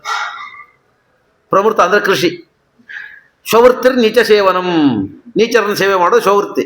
ಹೀಗೆ ವೃತ್ತಿಗಳನ್ನು ಹೇಳಿ ವೃತ್ತದಿಂದಲಾದರೂ ಬದುಕು, ಮೃತದಿಂದಲಾದರೂ ಬದುಕು. ಪ್ರಮೃತ ಅಂದ್ರೆ ಕೃಷಿ, ಅದಕ್ಕೆ ಪ್ರಮೃತ ಅಂತ ಯಾಕೆ ಕರೆದಾರೆ ಅಂದ್ರೆ ಕೃಷಿ ಮಾಡಬೇಕು ಅಂತಂದ್ರೆ ನೇಗಿಲು ಹೊಡಿಬೇಕು. ನೇಗಿಲು ಹೊಡೆದ್ರೆ ಭೂಮಿಯಲ್ಲಿದ್ದು ಸಾವಿರಾರು ಹುಳುಗಳು ಸಾಯ್ತವೆ. ನೇಗಿಲು ಹೊಡೆದ್ರೆ ಭೂಮಿಯಲ್ಲಿದ್ದ ಸಾವಿರಾರು ಹುಳುಗಳು ಸತ್ತು ಹೋಗುತ್ತೆ. ಅದಕ್ಕಾಗಿ ಅದಕ್ಕೆ ಪ್ರಮೃತ ಅಂತ ಕರೆದ್ರು. ಅದಕ್ಕೂ ಪಾಪ ಬರ್ತದೆ, ಅದರಿಂದಲೂ ಪಾಪ ಇದೆ. ಆದರೂ ಇದು ಬದುಕಬಹುದಾದ ವೃತ್ತಿ, ಆದರೆ ಯಾವುದರಿಂದ ಬದುಕಬಾರದು? ಸ್ವವೃತ್ತಿ. ಸ್ವವೃತ್ತಿ ಅಂದರೆ ನಾಯಿ ಪಾಠ, ನೀಚರ ಸೇವೆ ಮಾಡೋದು. ನಾಯಿಗೆ ಅನ್ನ ಹಾಕಿದವ ನೀಚನ, ಸಾತ್ವಿಕನ, ತಾಮಸನ, ಮುಕ್ತಿಯೋಗ್ಯನ, ತಮಯೋಗ್ಯನ ಪ್ರಶ್ನೆ ಇಲ್ಲ. ಅದಕ್ಕೆ ಯಾರು ಹಾಕಿದೋ ಅವ್ರೊಂದು ಬಾಲ ಆಡಿಸಿ ಅವ್ರ ಮನೆ ಕಾಯ್ಕೊಂಡಿರ್ಬೇಕಷ್ಟೇ. ಹಾಗೆ ಸ್ವವೃತ್ತಿ ಅಂದರೆ ಸಂಬಳ ಕೊಟ್ಟವನು ಒಳ್ಳೆಯವನ ಕೆಟ್ಟವನ ಅಂತ ಪ್ರಶ್ನೆ ಇಲ್ಲ, ಕೊಟ್ಟಾನೆ ಅವನು ಹೇಳಿದ್ ಮಾಡ್ಕೊಂಡಿರ್ಬೇಕು. ಹಾಗಾಗಿ ಸ್ವವೃತ್ತಿ ಅಂತ, ನಾಯಿ ಪಾಠ ಅಂತೆ ಬಾಳೋದು ಸ್ವವೃತ್ತಿ. ಇದನ್ನು ಮಾಡಬಾರ್ದು ಅಂತ ಹೇಳ್ತಾರೆ. ಹೀಗೆ ಬದುಕಬಾರ್ದು ಬ್ರಾಹ್ಮಣ ಅಂತ ಹೇಳ್ತಾರೆ. ಆದ್ರೆ ಈಗ ಅನಿವಾರ್ಯ. ಈಗ ಸ್ವವೃತ್ತಿ, ನೀಚ ಸೇವೆ ಮಾಡದೆ ಬದುಕೋ ಹಂಗಿಲ್ಲ. ಯಾಕಂದ್ರೆ ನೌಕರಿ ಒಂದು ಕಾಲಕ್ಕೆ ಕೊನೆಯ ಅವಸ್ಥೆ ಇತ್ತು, ಏನು ಆಗಿಲ್ಲ ಅಂದ್ರೆ ನೌಕರಿ ಅಂತ ಹೇಳಿ. ಈಗ ನೌಕರಿನೇ ಮೊದಲೆದ್ದು. ಮೊದಲು ಹುಡುಗ ನೌಕರಿ ಇಲ್ಲ ಅಂದ್ರೆ ಕನ್ಯಾ ಸಿಗೋದು ಕಷ್ಟ ಅಂತಿತ್ತು. ಈಗ ಹುಡುಗಿಗೂ ನೌಕರಿ ಬೇಕು, ಈಗ ಇಬ್ಬರಿಗೂ ನೌಕರಿ ಬೇಕು. ಹಾಗಾಗಿ ನೌಕರಿ ಇಲ್ಲ ಅಂದ್ರೆ ಜೀರೋ, ಏನು ವ್ಯಾಲ್ಯೂ ಇಲ್ಲ ಅವರಿಗೆ. ಆದ್ರೆ ಈಗ ಸ್ವವೃತ್ತಿನೇ ಬಹಳ ದೊಡ್ಡದಾಗಿದೆ, ಮಾಡಬಾರ್ದು ಅಂತ ಹೇಳಿತ್ತು. ವಿಚಿತ್ರ ಹೆಂಗಿದೆ ಅಂತಂದ್ರೆ, ನೌಕರಿ ಮಾಡ್ತಾರೆ ಕೆಲವರು, ನೌಕರಿ ಮಾಡಿ ಪೌರೋಹಿತ್ಯ ಮಾಡೋರಿಗೆ ಅಂತಾರೆ, ನಾವು ಪೌರೋಹಿತ್ಯ ಗುರುತ್ವಕ್ಕೆ ಹೋಗೋದಿಲ್ಲಪ್ಪ, ನಾವು ಪೌರೋಹಿತ್ಯ ಮಾಡಿಸೋದಿಲ್ಲ ಅಂತ. ಪೌರೋಹಿತ್ಯ ಮಾಡಿಸೋದಿಲ್ಲ ಒಳ್ಳೆಯದು, ನೌಕರಿ ಅದು ಸ್ವವೃತ್ತಿ ಮಾಡಬಹುದಾ? ಪೌರೋಹಿತ್ಯ ಬ್ರಾಹ್ಮಣರಿಗೆ ಮಾಡಬಹುದಾದ ವೃತ್ತಿ, ಮಾಡಬೇಕಾದ ವೃತ್ತಿ ಅದು. ಬ್ರಾಹ್ಮಣರಿಗೆ ಹೇಳಿದ ವೃತ್ತಿ ಏನು? ಯಜನ, ಯಾಜನ, ಅಧ್ಯಯನ, ಅಧ್ಯಾಪನ, ದಾನ, ಪ್ರತಿಗ್ರಹ. ದಾನ ಇಸ್ಕೋಬೇಕು, ದಾನ ಕೊಡಬೇಕು, ದಾನ ಅಧ್ಯಯನ ಮಾಡಬೇಕು, ಅಧ್ಯಯನ ಮಾಡಿಸಬೇಕು, ಯಜ್ಞ ಮಾಡಬೇಕು, ಮಾಡಿಸಬೇಕು. ಮಾಡಬಹುದಾದ ವೃತ್ತಿ ಅಂತ ಹೇಳಿದ್ದಾರೆ. ಅದನ್ನು ಬಿಟ್ಟಿರೋದು ಉತ್ತಮ ಪಕ್ಷ. ಆದರೆ ಬ್ರಾಹ್ಮಣ ಮಾಡಬಹುದಾದದ್ದು, ಆದರೆ ಎಂದಿಗೂ ಮಾಡಬಾರದು ಅಂತ ಹೇಳಿದ್ದು ಸ್ವವೃತ್ತಿ, ನೌಕರಿ. ಇದನ್ನು ಮಾಡೋರು ಪೌರೋಹಿತ್ಯ ಮಾಡೋರಿಗೆ ಹೋಗ್ತಾರೆ, ನಾವು ನೌಕರಿ ಪೌರೋಹಿತ್ಯ ಮಾಡಿಸೋದಿಲ್ಲ, ನೌಕರಿ ಮಾಡ್ತೀವಿ ನಾವು ಅಂದ್ರೆ. ನೀನು ಏನು ಮಾಡ್ತೀವಿ, ಏನು ಮಾಡಬಾರ್ದು ಅನ್ನೋದು ದೊಡ್ಡ ಪ್ರಶ್ನೆ ಅಲ್ಲ. ಕಾಲ ಅನಿವಾರ್ಯ ಇದೆ, ಸಾಯ್ಲಿಕ್ಕಂತೂ ಆಗೋದಿಲ್ಲ. ಕಾಪಧರ್ಮ ಇದೆ, ಬದುಕಬೇಕು, ಮಾಡ್ತೀವಿ. ಆದರೆ ನಾವು ಮಾಡುವುದು ಶಾಸ್ತ್ರಸಮ್ಮವಾದವಾದ ವೃತ್ತಿ ಅಲ್ಲ, ಇದು ನಾನು ಮಾಡಬೇಕಾದ ವೃತ್ತಿ ಅಲ್ಲ. ಅನಿವಾರ್ಯವಾಗಿ ಮಾಡ್ತಾ ಇದ್ದೇನೆ. ಆದ್ದರಿಂದ ಇದ್ರ ಬಗ್ಗೆ ಬಹಳ ಮೋಹ ಬೇಡ. ಎಷ್ಟು ಅನಿವಾರ್ಯ, ಬದುಕಲಿಕ್ಕೆ ಎಷ್ಟು ಬೇಕೋ ಅಷ್ಟು ಮಾಡ್ತೀವಿ. ಇದು ನನ್ನದಲ್ಲ ಅಂತ ತಿಳ್ಕೋಬೇಕು. ಬಾಡಿಗೆ ಮನೆಯೊಳಗೆ ಇರ್ತೀವಲ್ಲ, ಹಾಗಾಗಿ ಇದು ನಾನು ಬಿಟ್ಟು ಹೋಗುವಾದ ಕೆಲಸ, ಇದು ನಂದಲ್ಲ, ನಾನು ಮಾಡುವ ವೃತ್ತಿ ಅಲ್ಲ, ಅನಿವಾರ್ಯವಾಗಿ ಮಾಡ್ತೀನಿ ಅಂತ ಅಷ್ಟಾದರೂ ಪ್ರಾಯಶ್ಚಿತ್ತ ಇಟ್ಕೊಂಡಿರ್ಬೇಕು. ಇದು ಮಾಡಬೇಕಾದ ಕೆಲಸ ಅಲ್ಲ ನನಗೆ, ಇದು ನನ್ನ ಸ್ವವೃತ್ತಿ ಅಲ್ಲ ಅಂತ ತಿಳ್ಕೊಂಡಿರ್ಬೇಕು. ನಿಷ್ಕಿಂಚನಾಮೈ ಅನುರಕ್ತ ಚೇತಸಃ. ನಿಷ್ಕಿಂಚನರು ಅಂದ್ರೇನು? ಭಗವಂತನಿಗಂತಾರೆ ನಿಷ್ಕಿಂಚನ ಜನಪ್ರಿಯ, ನಿಷ್ಕಿಂಚನಿಗೆ ಬಹಳ ಪ್ರಿಯನಾದವ. ನಿಷ್ಕಿಂಚನರು ಅಂದ್ರೇನು? ನಿಷ್ಕಿಂಚನರು ಅಂದ್ರೆ ಸುಮ್ಮನೆ ಅಂತಾರೆ. ಕೆಲವರು ಅಯಾಚಿತ ವೃತ್ತಿಯಿಂದ ಬದುಕಿವಿ ನಾವು ಅಂತ ಹೇಳ್ತಿರ್ತಾರೆ. ಅಯಾಚಿತ ವೃತ್ತಿ ಅಂದ್ರೆ, ಅಯಾಚಿತ ಅಂದ್ರೆ ಬೇಡದೇ ಇರೋರು. ಅವ್ರು ತಾವು ಬೇಡದೇ ಇದ್ರು ಮಂದಿನ ಕೊಟ್ಟು ಕಳಿಸ್ತಿರ್ತಾರೆ ಬೇಡ್ಲಿಕ್ಕೆ. ಮಂದಿನ ಬೇಡ್ಲಿಕ್ಕೆ ಕಳಿಸಿ ಅಯಾಚಿತ ವೃತ್ತಿ ಅಂತ ಹೇಳ್ಕೊತಾರೆ. ಒಟ್ಟಾರೆ ಬೇಡದೆ ಬದುಕೋದು ಅಯಾಚಿತ ವೃತ್ತಿ. ಹಾಗೆ ನಿಷ್ಕಿಂಚನ ವೃತ್ತಿ ಅಂದ್ರೆ ಏನು? ವಿಷ್ಣು ತೀರ್ಥ ಬಿಡ್ತಾರೆ. ನಿಷ್ಕಿಂಚನ ವೃತ್ತಿ ಅಂತಂದ್ರೆ ಪ್ರಾಣ ಧಾರಣೆಗೆ ಎಷ್ಟು ಬೇಕೋ ಅದಕ್ಕಿಂತ ಹೆಚ್ಚಿನದೇನು ಸ್ವೀಕಾರ ಮಾಡದೇ ಇರೋದು. ಪ್ರಾಣಧಾರಣೆಗೆ ಎಷ್ಟು ಬೇಕೋ ಅದಕ್ಕಿಂತ ಹೆಚ್ಚಿಂದ ಏನನ್ನೂ ಬಯಸದೇ ಇರೋದು ತಿನ್ನಾಕ ಬೇಡ ಅಂತ ಹೇಳೋದು, ಕೊಟ್ಟರು ತಗೋಬಾರ್ದು. ಅದು ನಿಷ್ಕಿಂಚನ ವೃತ್ತಿ. ಕಿಂಚನ ಅಂದ್ರೆ ಏನೋ ಪದಾರ್ಥಗಳು, ನಿಷ್ಕಿಂಚನ ಬದುಕಲಿಕ್ಕೆ ಎಷ್ಟು ಬೇಕೋ ಅಷ್ಟು ಮಾತ್ರ ತಗೊಂಡು, ಅದಿಲ್ಲದೆ ಇದ್ರೆ ಬೇಕಾದ್ರೆ ಬದುಕಲಿಕ್ಕೆ ಕಾಲು ಸಿಕ್ತು ಅಂದ್ರೆ ಮುಂದಿನೆಲ್ಲ ಬೇಡ ಅಂತ ಹೇಳ್ಬಿಡು, ಅದೇ ನಿಷ್ಕಿಂಚನ ವೃತ್ತಿ. ಆದ್ರೆ ಇವತ್ತು ನಮಗೆ ಬದುಕಿ ಬೇಕಾಗೋದೇ ಬಹಳ ಆಗ್ಬಿಟ್ಟಿದೆ. ಮನುಷ್ಯನ ಅವಶ್ಯಕತೆಗಳೇ ಬೆಳೆದಿದೆ ಈಗ ಜಾಸ್ತಿ. ಮೊದಲೆಲ್ಲ ಮನೆ ಅಂತಂದ್ರೆ ಹಳ್ಳಿ ಒಳಗಂತಿದ್ರು 2 ಚೀಲ ಅಕ್ಕಿ, 1 ಚೀಲ ಬ್ಯಾಳಿ, ಹಿಂಡೋ ಎಮ್ಮಿ. ಮನೆ ಆಗಿದ್ರೆ ಮೀಸಿ ಮೇಲೆ ಕಾಲು ಹಾಕ್ತಾನವ ಅಂತಿದ್ರು, ಅವಂಗೇನು ಕಡಿಮೆ ಅಂತ, ಕೈಯೆಲ್ಲ ಕಾಲು ಹಾಕ್ತಾನೆ ಅಂತ, ಅಷ್ಟು ಶ್ರೀಮಂತ ಅಂತಂತಿದ್ರು. ಈಗ ನೀನು ಅಕ್ಕಿ ಬ್ಯಾಳಿ ಹೈನಾ ನೀನೇ ಇಟ್ಟುಕೋ, ತಿನ್ನೋ ಪದಾರ್ಥಕ್ಕೇನು ಬಹಳ ಬೆಲೆ ಇಲ್ಲ. ಅದು ಅನ್ನ ಇದ್ದ ಮನೆಗೆ ಏನು ಸಿಮ್ಮತ್ತಿಲ್ಲ. ಈಗ ಕಾರ್ ಬೇಕು, ನೆಟ್ ಬೇಕು, ಇಂಟರ್ನೆಟ್ ಬೇಕು, ಫೋನ್ ಬೇಕು, ಇದು ಬೇಕು. ಈಗ ಅವತ್ತು ಯಾವುದು ವ್ಯರ್ಥ ಅಂತ ಅನಿಸುತ್ತೆ, ಈಗ ಅದು ಅನಿವಾರ್ಯ ಆಗಿದೆ. ಸ್ವಲ್ಪ ಒಂದು 20-30 ವರ್ಷದಿಂದ ವ್ಯರ್ಥ ಖರ್ಚು ಅಂತಂದ್ರೆ ಇವತ್ತು ಅನಿವಾರ್ಯ ಖರ್ಚಾಗಿದೆ, ಅನಿವಾರ್ಯತೆ ಆಗಿದೆ. ಅದನ್ನು ಬಿಟ್ಟು ನಡೀದೇ ಇದ್ದ ಅವಸ್ಥೆಗೆ ಬಂದಿದೆ ಕಾಲ ಈಗ. ಹಾಗಾಗಿ ಕಾಲಕ್ಕೆ ತಕ್ಕಂತೆ ಅವಶ್ಯಕತೆಗಳು ಬದಲಾಗುತ್ತೆ. ಒಂದು ಕಾಲಕ್ಕೆ ಅವಶ್ಯಕತೆ ಆದದ್ದು ಈಗ ಲಕ್ಸುರಿ ಆಗಿದೆ, ಫ್ಯಾಷನ್ ಆಗಿದೆ. ಮೊದಲು ನಡ್ಕೊಂಡು ಹೋಗೋದು ಅನಿವಾರ್ಯ ಇತ್ತು. ಈಗ ಬೆಳಗ್ಗೆ ವಾಕಿಂಗ್ ಹೋಗೋದು ದೊಡ್ಡ ಸ್ಥಿತಿ. ಕೆಲವರಂತೂ ಜಿಮ್ಗೆ ಹೋಗಿ 4-5 ಸಾವಿರ ರೂಪಾಯಿ ಕೊಟ್ಟು ಟ್ರೆಡ್ಮಿಲ್ ಮೇಲೆ ಹೋಗ್ತಿರ್ತಾರೆ. ಟ್ರೆಡ್ಮಿಲ್ ಮೇಲೆ ಲಾಕ್ ಮಾಡ್ತಾರೆ, ಅದಕ್ಕೆ 4 ಸಾವಿರ ರೂಪಾಯಿ ತಿಂಗಳ ಫೀಸ್ ಕಟ್ತಿರ್ತಾರೆ. ಮೊದಲು ಹೊಟ್ಟೆಪಾಡಿಗಾಗಿ ಅನಿವಾರ್ಯವಾಗಿ ನಡೀತಿದ್ರಲ್ಲ, ಈಗ ಅದು ಫ್ಯಾಷನ್ ಆಗಿದೆ, ಈಗ ಅದು ಲಕ್ಸುರಿ ಆಗಿದೆ ಜಿಮ್ಗೆ ಹೋಗೋದು. ಅವತ್ತು ಅನಿವಾರ್ಯ. ಈಗ ಮೊದಲು ಬಹಳ ಲಕ್ಸುರಿ ಇತ್ತು, ಕಾರ್ ಇಟ್ಟಾನೆ ಅಂದ್ರೆ ಊರಿಗೆ ಕಾರ್ ಇರ್ತಿಲ್ಲ, ಮಾಡಿಸಿ. ಈಗ ಎಲ್ಲರ ಬಂದು ಕಾರ್ ಇಟ್ಕೊಂಡ್ರೆ ಅದು ಮೊದಲು ಲಕ್ಸುರಿ, ಈಗ ಅನಿವಾರ್ಯ ಆಗಿದೆ. ಹಾಗಾಗಿ ಜೀವನ ಕ್ರಮದಲ್ಲಿ ಬದಲಾವಣೆ ಆಗುತ್ತೆ, ಅದಕ್ಕೆ ತಕ್ಕಂತೆ ಬದಲಾಗಬೇಕು. ಆದರೆ ಜೀವನ ಕ್ರಮ ಬದಲಾಗಲಿ, ಆದರೆ ನಿನ್ನ ಬುದ್ಧಿ ಬದಲಾಗಬಾರ್ದು, ನಿನ್ನ ಮನಸ್ಸು ಬದಲಾಗಬಾರ್ದು. ಬದುಕು ಅವತ್ತು ಹೆಂಗಿತ್ತು ಹಂಗೆ ಬದುಕಿದ್ವಿ, ಇವತ್ತು ಹೆಂಗಿದೆ ಹೆಂಗೆ ಬದುಕ್ತಾ ಇದ್ದೀವಿ. ಆದರೆ ಈ ಬದುಕು ಶಾಶ್ವತವಲ್ಲ. ಇದನ್ನೇನಿದ್ರು ನಾನು ಬಿಟ್ಟು ಹೋಗಬೇಕು. ಇದು ಭಗವಂತನ ಅಧೀನವಾದದ್ದು. ಹಾಗಾಗಿ ನನ್ನ ಉದ್ದೇಶ ಭಗವಂತನ ಪ್ರೀತಿಗಾಗಿ ಬದುಕೋದು. ಇದ್ಯಾವ ಪದಾರ್ಥಗಳು ಶಾಶ್ವತವಲ್ಲ ಅಂತ ನಾವು ಬುದ್ಧಿ ಇಲ್ಲ ಅಂತ ಆಗಿಬಿಟ್ರೆ ಇದು ಬಂಧಕ ಆಗಿಬಿಡ್ತದೆ. ಆದ್ದರಿಂದ ಎಲ್ಲರಿಗೂ ನಿಷ್ಕಿಂಚನರಾಗಲಿಕ್ಕಿಲ್ಲ. ಹೊಟ್ಟಿಗೆ ಎಷ್ಟು ಬೇಕೋ ಅಷ್ಟು ಮಾತ್ರ ಇಟ್ಕೊಂಡು ಎಲ್ಲವನ್ನು ತ್ಯಾಗ ಮಾಡ್ಲಿಕ್ಕೆ ಆಗ್ಲಿಕ್ಕಿಲ್ಲ. ಎಲ್ಲರಿಗೂ ಅಷ್ಟು ಯೋಗ್ಯತೆ ಪಕ್ವತೆ ಬಂದಿರೋದಿಲ್ಲ. ಕನಿಷ್ಠ ಅಪ್ರಾಮಾಣಿಕವಾಗಾದ್ರೂ ಸಂಪಾದನೆ ಮಾಡದೇ ಇರ್ಲಿಕ್ಕೆ ಪ್ರಯತ್ನ ಮಾಡಿ. ದೇವರು ಯಥರ್ಛಲ ಇದನ್ನ ಆಗಲಿದ್ದವರಿಗೆ ಮುಂದಿಂದ ಹೇಳಿದ್ರು, ಸಂತುಷ್ಟೋ ಏನಕೇನ ಚಿತ್, ಆ ಧರ್ಮ ಹೇಳಿದರು. ಆ ಸಂತುಷ್ಟೋ ಏನಕೇನ ಚಿತ್ತ ಅಂತಂದ್ರೆ ನನ್ನ ಪ್ರಾರಬ್ಧಕ್ಕೆ ನನ್ನ ಪುಣ್ಯಕ್ಕನುಗುಣವಾಗಿ ದೇವರು ಏನನ್ನು ಕೊಟ್ಟರು ಅದರಲ್ಲಿ ಸಂತೋಷ ಪಡೋದು. ಅದನ್ನು ಬಿಟ್ಟು ಬೇರೆ ಅದನ್ನು ಬಯಸದೇ ಇರೋದು ಅದೊಂದು ಕಡಿಮೆ ಮಟ್ಟದ ಭಾಗವತ ಧರ್ಮ. ಹೊಟ್ಟೆಗೆ ಎಷ್ಟು ಬೇಕೋ ಅಷ್ಟನ್ನು ಬಿಟ್ಟು ಬೇರೆ ಏನನ್ನು ಬಯಸದೇ ಇರೋದು ಅತ್ಯುತ್ತಮವಾದ ಧರ್ಮ. ಅದು ಚಿಲಂಚ ವೃತ್ತಿ. ಅಷ್ಟಾಗೋದಿಲ್ಲಲ್ಲ. ನನಗೇನು ದೇವರು ಕೊಟ್ಟಾನೆ ಅದರಲ್ಲಿ ತೃಪ್ತಿ ಪಡೋದು, ಇದ್ದದ್ರಲ್ಲಿ ತೃಪ್ತಿ ಪಡೋದು. ಬೇರೆಯವ್ರ ಹತ್ರ ಇದ್ದಿದ್ದು ನೋಡಿ ಹೊಟ್ಟೆ ಹುರ್ಕೊಳ್ಳದೆ ಇರೋದು, ಅನ್ಯಾಯದಿಂದ ಸಂಪಾದನೆ ಮಾಡ್ಲಿಕ್ಕೆ ಪ್ರಯತ್ನ ಮಾಡದೇ ಇರೋದು. ಇದು ಒಂದು ಭಾಗವತ. ಇದು ಭಗವಂತನಿಗೆ ಪ್ರಿಯವಾದ ಧರ್ಮ. ಇಷ್ಟಂತೂ ಮಾಡಬಹುದು. ಹೊಟ್ಟೆಗೆ ಎಷ್ಟು ಬೇಕೋ ಅಷ್ಟೇ ತಂದು ಅವತ್ತಿಂದ ಅವತ್ತೇ ತಿಂದು ತೊಳೆದು ಪಾತ್ರೆ ಡಬ್ಬ ಹಾಕಿ ಕೂಡ್ಲಿಕ್ಕೆ ಆಗದೆ ಇದ್ರು ಕೂಡ ನಮ್ಮ ಹತ್ರ ಇದ್ದದ್ರಲ್ಲಿ ಸಂತೋಷ ಪಡ್ಲಿಕ್ಕೆ ಏನು ಕಷ್ಟ ಇದೆ? ಅದಕ್ಕೇನು ಬಹಳ ಕಷ್ಟಪಡಬೇಕಾಗಿಲ್ಲ. ಮಾನಸಿಕವಾಗಿ ತಯಾರಿ ಇದ್ರೆ ಸಾಕು, ಮಾನಸಿಕ ತೃಪ್ತಿ ಇದ್ರೆ ಸಾಕು. ಅದನ್ನು ಸಂಪಾದನೆ ಮಾಡ್ಕೋ. ಅಕಿಂಚನಾನಹಮ್ಮಿ ಧನಂ ಶಿಲೋಂಚನಂ. ಆದ್ದರಿಂದ ಈ ನಿಷ್ಕಿಂಚನರಿಗೆ ಏನು ಕರೆದ್ರು ನಿಷ್ಕಿಂಚನರು ಅಂದ್ರೆ ಏನನ್ನು ಸಂಪಾದನೆ ಮಾಡದೇ ಇದ್ದವರು, ಹೊಟ್ಟೆಗೆ ಮಾತ್ರ ಅವ್ರ ಧನ ಏನು? ತಪೋಧನರು ಅಂತ ಕರೆದವರು. ಅವ್ರಿಗೆ ತಪಸ್ಸೇ ಧನ, ಇವೇರೆ ಸಂಪತ್ತಿಲ್ಲ. ತಪೋಧನರು ಮಾನಧನರು ಅಂತ ವ್ಯವಹಾರ ಮಾಡ್ತಾರೆ. ಹಾಗಾಗಿ ಅವ್ರ ತಪಸ್ಸೇ ಅವ್ರ ಸಂಪತ್ತು, ಬೇರೆ ಏನು ಸಂಪಾದನೆ ಮಾಡಿಲ್ಲ ಅವರು. ಅದರಿಂದ ಮಗಾರ ದೇಹಾತ್ಮಜ ದೇಹ ಬಂಧುಷು ಸಂಗೋ ಯದಿಶ್ಯತ್ ಭಗವತ್ ಪ್ರಿಯೇಷುನಃ ಯಪ್ರಾಣವೃತ್ಯ ಪರಿತುಷ್ಟ ಆತ್ಮವಾನ್ ಸಿದ್ಧತ್ಯ ದೂರನ್ನ ತಥೇಂದ್ರಿಯ ಪ್ರಿಯ. ಆದ್ದರಿಂದ ಗಾರ ಹೆಂಡತಿ ಮಕ್ಕಳು ಬಂಧು ಬಳಗದವರಲ್ಲಿ ಸಂಪರ್ಕ ಆಗೋದಾದ್ರೆ ಭಗವತ್ ಪ್ರಿಯೇಷುನಃ, ಭಗವಂತನಿಗೆ ಪ್ರಿಯರಾದವರ ಸಂಪರ್ಕ ಆಗಲಿ. ಭಗವಂತನಿಗೆ ಪ್ರಿಯರಾದವರೇ ನಮ್ಮ ಬಂಧುಗಳಾಗಿ ನಮಗೆ ದೊರಕಲಿ ಅಂತ ಪ್ರಾರ್ಥನೆ ಮಾಡಬೇಕು. ಮಂಡಲ ವರ್ತಿನಾಂ. ಅದರಿಂದ ಅದನ್ನ ಬಿಟ್ಟು ಅದು ಕೊಡು ಇದು ಕೊಡು ಅಂತ ಕೇಳಬಾರ್ದು. ಇದ್ದದ್ರಲ್ಲಿ ಸಂತೋಷ ಪಡ್ರಿ ಅಂದ್ರು. ಅದನ್ನ ಹೇಳಿಕೊಡ್ತಾರೆ. ಪೃಥ್ವಿರಾಜ ಕೇಳ್ತಾನೆ, ಏನಾದರೂ ಬೇಡ್ಕೊಂಡ್ರೆ ಅಂದಾನ ವರನ್ ವಿಭೋತದ್ವರದೇಶ್ವರಾದ್ಭುತ ಕಥಂ ಋಣೀತೆ ಗುಣವೃಕ್ರಿಯಾತ್ಮನಂ ಏನಾರ ಕಾಣಾಮಪಿ ಸಂತಿ ದೇಹಿನಂ ತಾನೀಶ ಕೈವಲ್ಯ ಪತಿರ್ವೃಣೀತಕಃ ನಿನ್ನಂತ ಮೋಕ್ಷವನ್ನೇ ಕೊಡುವ ಪರಮಾತ್ಮ ಎದುರಿಗೆ ನಿಂತು ಇದ್ದಾಗ, ಪರಮಾತ್ಮ ಕೊಡ್ಲಿಕ್ಕೆ ತಯಾರಾಗಿದ್ದಾಗ ಕ್ಷುದ್ರವಾದ ವರಗಳನ್ನ ಯಾರು ಬಿಡ್ಕೋತಾನೆ? ಅದು ಕೊಡು ಇದು ಕೊಡು ಅಂತ ಬಿಡ್ಕೊಂಡ್ರೆ ಆ ಸುಖ ನರಕದಲ್ಲೂ ಇದೆ. ಅಂತ ಸುಖ ನರಕದಲ್ಲೂ ಇದೆ. ಅದು ನರಕದಲ್ಲಿ ಅಷ್ಟೇನು ಸುಖ ಇಲ್ಲ. ವಿಷ್ಣುತೀರ್ಥಂತ ನರಕದಲ್ಲಿ ಅಂದರೆ ನರಕ ಸದೃಶವಾದ ಪಶು ಪಕ್ಷಿ ಕ್ರಿಮಿಕೀಟ ದೇಹದಲ್ಲಿ, ಅವು ನರಕ ಸದೃಶವಾದ ಕ್ರಿಮಿಕೀಟ ದೇಹಗಳು, ಅಲ್ಲೂ ಈ ಸುಖ ಇದೆ. ಯಾಕಂದ್ರೆ ಪಶು ಪಕ್ಷಿಗಳು ಸುಖ ಆಗ್ತಲ್ಲ, ಅಲ್ಲಿ ಹೆಂಡತಿ ಇದ್ದಾನೆ, ಅಲ್ಲೂ ಮಕ್ಕಳಿದ್ದಾರೆ, ಅಲ್ಲೂ ಸಂತೋಷ ಆಗುತ್ತೆ, ಅಲ್ಲೂ ಆ ಪ್ರಾಣಿಗಳು ಬೇಕಾದ್ರೆ ಸಂತೋಷ ಪಡ್ತಾವು. ಹಾಗಾಗಿ ಒಂದು ನಾರದ ಪುರಾಣದಲ್ಲಿ ಒಂದು ಕಥೆ ಬರ್ತದೆ. ಒಂದು ಕಥೆ ಹೇಳ್ತಾರೆ. ಒಬ್ಬನು ಉತ್ತಮನಾದ ಸದಾಚಾರಿಯಾದ ಬ್ರಾಹ್ಮಣ, ನಿಷ್ಠಾವಂತನಾಗಿದ್ದ. ಅವನಿಗೆ ಪ್ರಾರಬ್ಧವಶಾತ್ ಗೊತ್ತಾಗ್ಬಿಡ್ತು, ಮುಂದಿನ ಜನ್ಮ ನಂಗೆ ಹಂದಿ ಜನ್ಮ ಬರ್ತದೆ ಅಂತ.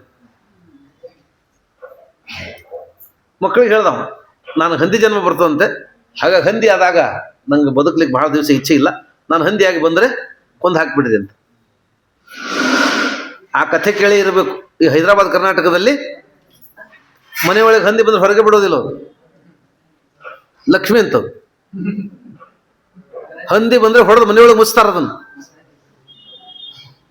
ಈಗ ರಾಯಚೂರು, ಕೊಪ್ಪಳ, ಹೊಸಪೇಟೆ ಭಾಗದಲ್ಲಿ ಹೋದ್ರೆ ಬೆಳಗ್ಗೆ ಹಂದಿಗಿಂದಿ ಮನೆಯೊಳಗೆ ಬಂದ್ರೆ ಅವ್ನು ಕೊಂದು ಅಲ್ಲೇ ಮನೆಯೊಳಗೆ ಮುಚ್ತಾರೆ, ಹೊರಗೆ ಬಿಡೋದಿಲ್ಲ ಅವ್ರು. ಲಕ್ಷ್ಮಿ ಹೊರಗೆ ಹೋಗ್ತಂತವ್ರು. ಹಿಂಗೊಬ್ಬರಿಗಾಗಿತ್ತು ನಮ್ಮ ಪರಿಚಯದವ್ರು, ಮನೆಯೊಳಗೆ ಹಂದಿ ಬಾಗಿಲು ಹಾಕಿ ಫೋನ್ ಮಾಡ್ದವ, ಆಚಾರ್ಯ ಹಿಂಗೆ ಹಂದಿ ಬಂದ್ಬಿಟ್ಟಿದೆ, ಹಿಂಗೆ ಮಾಡ್ತಾರೆ, ಏನು ಮಾಡಬೇಕು ಅಂತ ಹೇಳಿ. ನಾನು ಅಲ್ಲೋ ಮನೆ ಸ್ಮಶಾನ ಮಾಡ್ತೇನೋ ಅನ್ಯ, ನಿಮ್ಮ ಮನೆ ತಂದು ಸ್ಮಶಾನ ಮಾಡ್ತೇನೋ, ಹಂದಿ ಏನು ಲಕ್ಷ್ಮಿನೋ, ಎಲ್ಲ ಕಡೆ ಲಕ್ಷ್ಮಿ ಇದ್ದಾಳೆ, ಅದನ್ನು ಬಿಟ್ಟು ಹೊರಗೆ ಹಾಕಿ ಗೋಮೂತ್ರ ಹಾಕೋ ಕಳ್ಸೋದನ್ನ ಅಂತ ಹೇಳಿದನು. ಇಲ್ಲ ಆ ಕಡೆ ಭಾಗದಲ್ಲಿ ಹಂದಿ ಮನೆಯೊಳಗೆ ಬಂದರೆ ಹೊಡೆದು ಮನೆಯೊಳಗೆ ಮುಸ್ತಾರದ.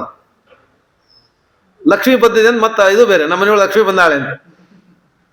ಲಕ್ಷ್ಮಿ ಪ್ರಾರಬ್ಧ ಇವ್ರ ಕೈ ಒಳಗೆ ಸಿಕ್ಕೊಂಡು. ಹಾಗಾಗಿ ಅವನು ಹೇಳ್ದ, ನಾನು ಹಂದಿ ಆಗ್ಬಿಡ್ತು, ನನ್ನ ಹೊಡೆದು ಹಾಕಿ ಮುಗಿಸ್ಬಿಡ್ರಿ, ಭಾಳ ದಿವಸ ಬದುಕಿಸ್ಬಿಡ್ರಿ ಅಂದವ. ಅವ್ರಂದ್ರು ಎಲ್ಲ ಸರಿ, ಹಂದಿಗಳು ಬೇಕಾದಷ್ಟಿದ್ದಾಗ ನೀನೇ ಯಾವ ಹಂದಿ, ನಮ್ಮಪ್ಪ ಹಂದಿ ಅಂತ ಹೆಂಗೆ ಗೊತ್ತಾಗೋದು? ಅವ್ನು ಹೇಳ್ದ, ನೀವು ನನ್ನ ಶ್ರಾದ್ದ ಮಾಡ್ತಿರಲ್ಲ, ಶ್ರಾದ್ದ ಮಾಡೋ ದಿವಸ ನಾನು ಬರ್ತೀನಿ, ನನ್ನ ಮುಖದ ಮೇಲೆ ಒಂದು ಬಿಳಿ ನಾಮ ಇರ್ತದೆ, ಬಿಳಿ ನಾಮ ಇಟ್ಕೊಂಡು ಶ್ರಾದ್ದ ದಿವಸ ಬಂದ ಹಂದಿ ನಾನು ಅಂತ ತಿಳ್ಕೊರಿ, ಹೊಡೀರಿ ಅಂದ. ಹಾಗಾಗಿ ಅವರಪ್ಪ ಸತ್ತ, ಇವ್ರು ಶ್ರಾದ್ದ ಮಾಡೋ ದಿವಸ ಶ್ರಾದ್ದ ಇಲ್ಲೇ ಇಲ್ಲ, ಬೆಳಿಗ್ಗೆ ಎದ್ದು ಒನಗಿ ಇಟ್ಕೊಂಡು ಕಾಯ್ಕೊಂಡು ಕೂಡ್ತಿದ್ರು. ಹಂದಿ ಯಾವಾಗ ಬರುತ್ತೆ ಕೊಲ್ಬೇಕು, ನಮ್ಮ ಅಪ್ಪನ ಆಜ್ಞೆ ಪಾಲನೆ ಅಂತ ಹೇಳಿ. ಹಿಂಗೆ ಒಂದು ದಿವಸ ಶ್ರಾದ್ದ ಮಾಡ್ತಿದ್ರು, ಶ್ರಾದ್ದ ಶುರು ಆಗಬೇಕು, ಹಂದಿ ಬಂತದು. ಬಂತು ಹಂದಿ, ನಮ್ಮಪ್ಪ ಬಂದ, ಬರ್ರಿ ಬರ್ರಿ ಅಂತ ಕೋಲಗಿಲ್ಲ ಒನಗಿ ತೊಗೊಂಡ್ಬಂದ್ರು, ಕೂದು ಬಿಡ್ಬೇಕು, ಕೊಲ್ಬೇಕು ಅದನ್ನ ಅಂತೇಳಿ. ಆಮೇಲೆ ಹೇಳ್ತದೆ, ಹೊಡಿಬೇಡ್ರಿ ಒಂದು, ನೀನೇ ಹೇಳ್ತಲ್ಲ ಹೊಡಿ ಅಂತ ಹೇಳಿ ಅಂತ. ಅಂತೂ ಹಂದಿ ಜನ್ಮದಲ್ಲಿ ಇಷ್ಟು ಸುಖ ಇದೆ ಅಂತ ಗೊತ್ತಿದ್ದಿದ್ದಿಲ್ಲ ಅಂತದು.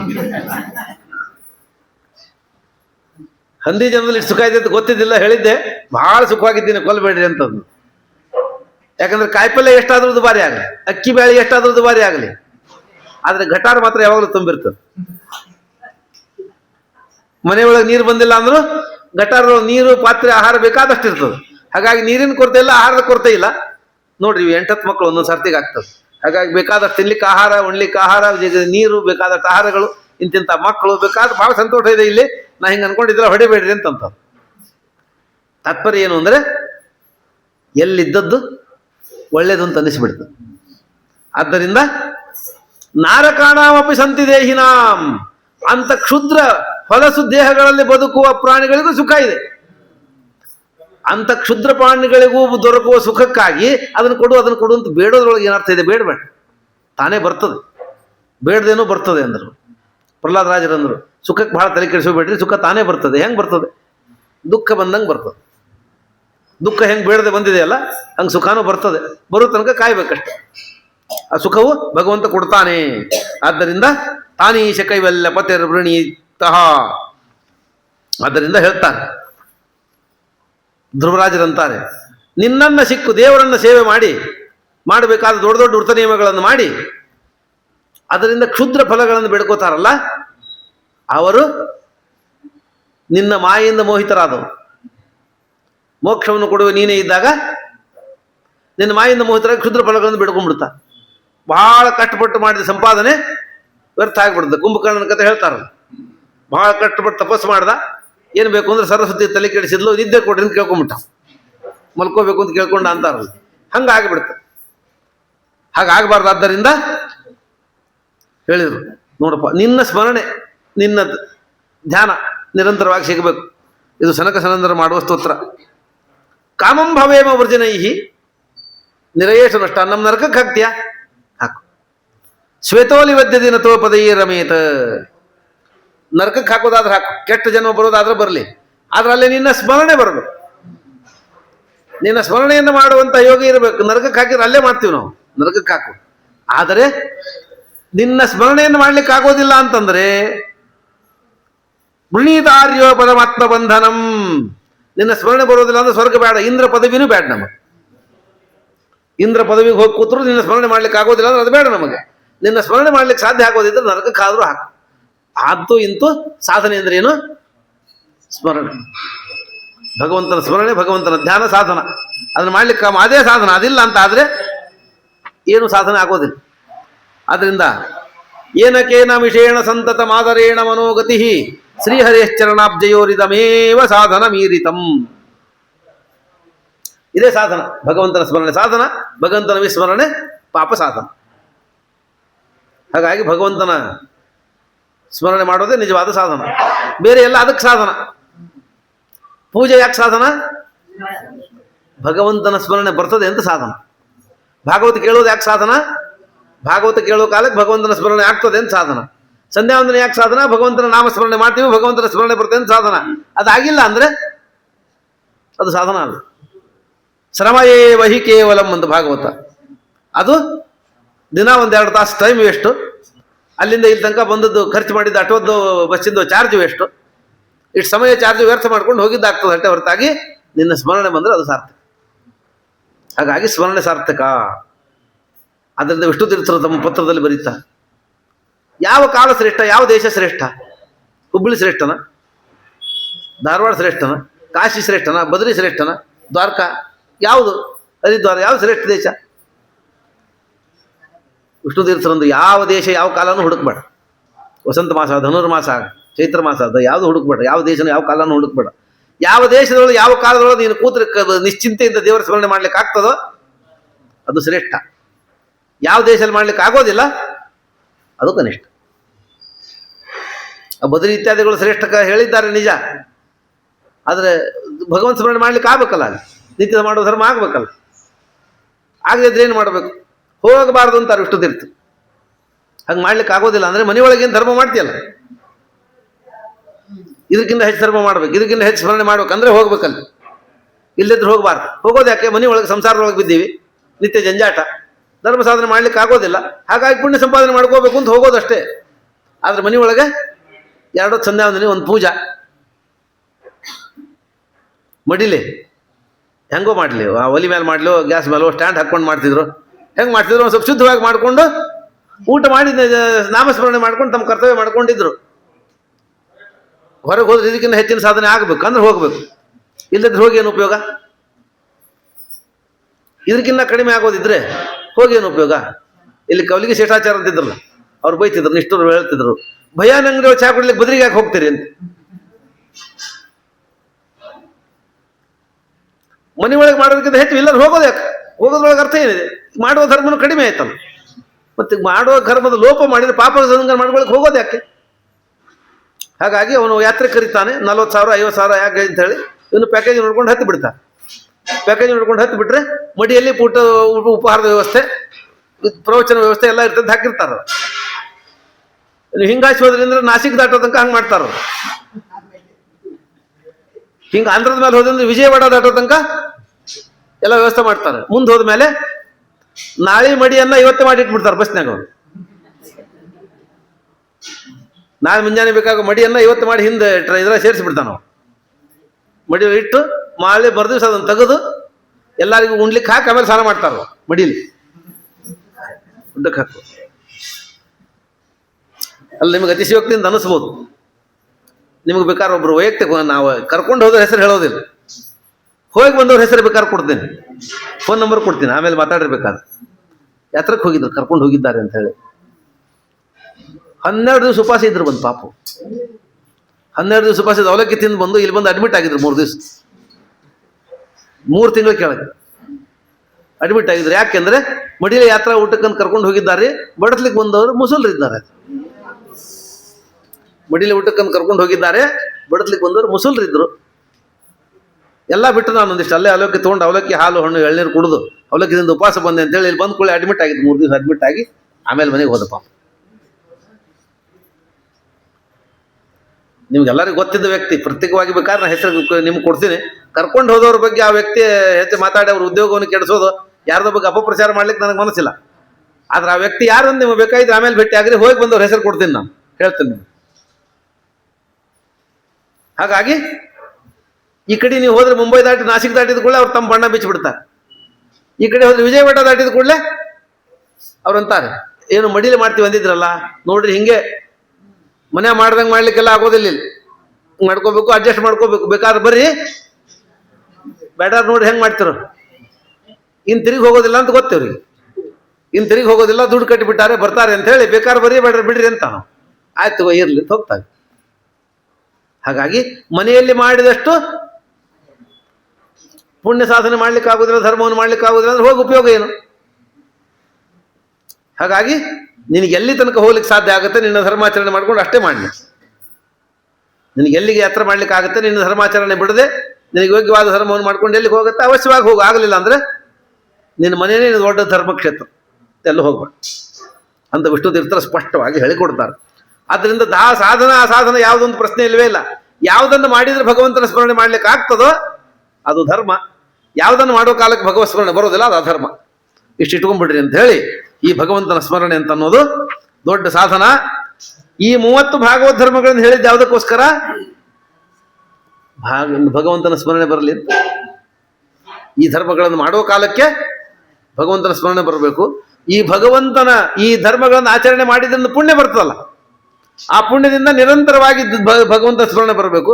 ನಿರಂತರವಾಗಿ ಸ್ಮರಣೆ ಬಂದು ಆ ಸಂಸ್ಕಾರ ವಶದಿಂದ ಮರಣ ಕಾಲಕ್ಕೆ ಭಗವಂತನ ಸ್ಮರಣೆ ಬರಬೇಕು. ಸಂತತಂ ಚಿಂತೆಯೇನಂತಂ ಅಂತಕಾಲೇ ವಿಶೇಷತ, ಅಂತಕಾಲಕ್ಕೆ ವಿಶೇಷ ಭಗವತ್ ಸ್ಮರಣೆ ಬರಬೇಕು ಅಂದ್ರೆ ನಿತ್ಯದಲ್ಲಿ ಮಾಡಿರ್ಬೇಕು.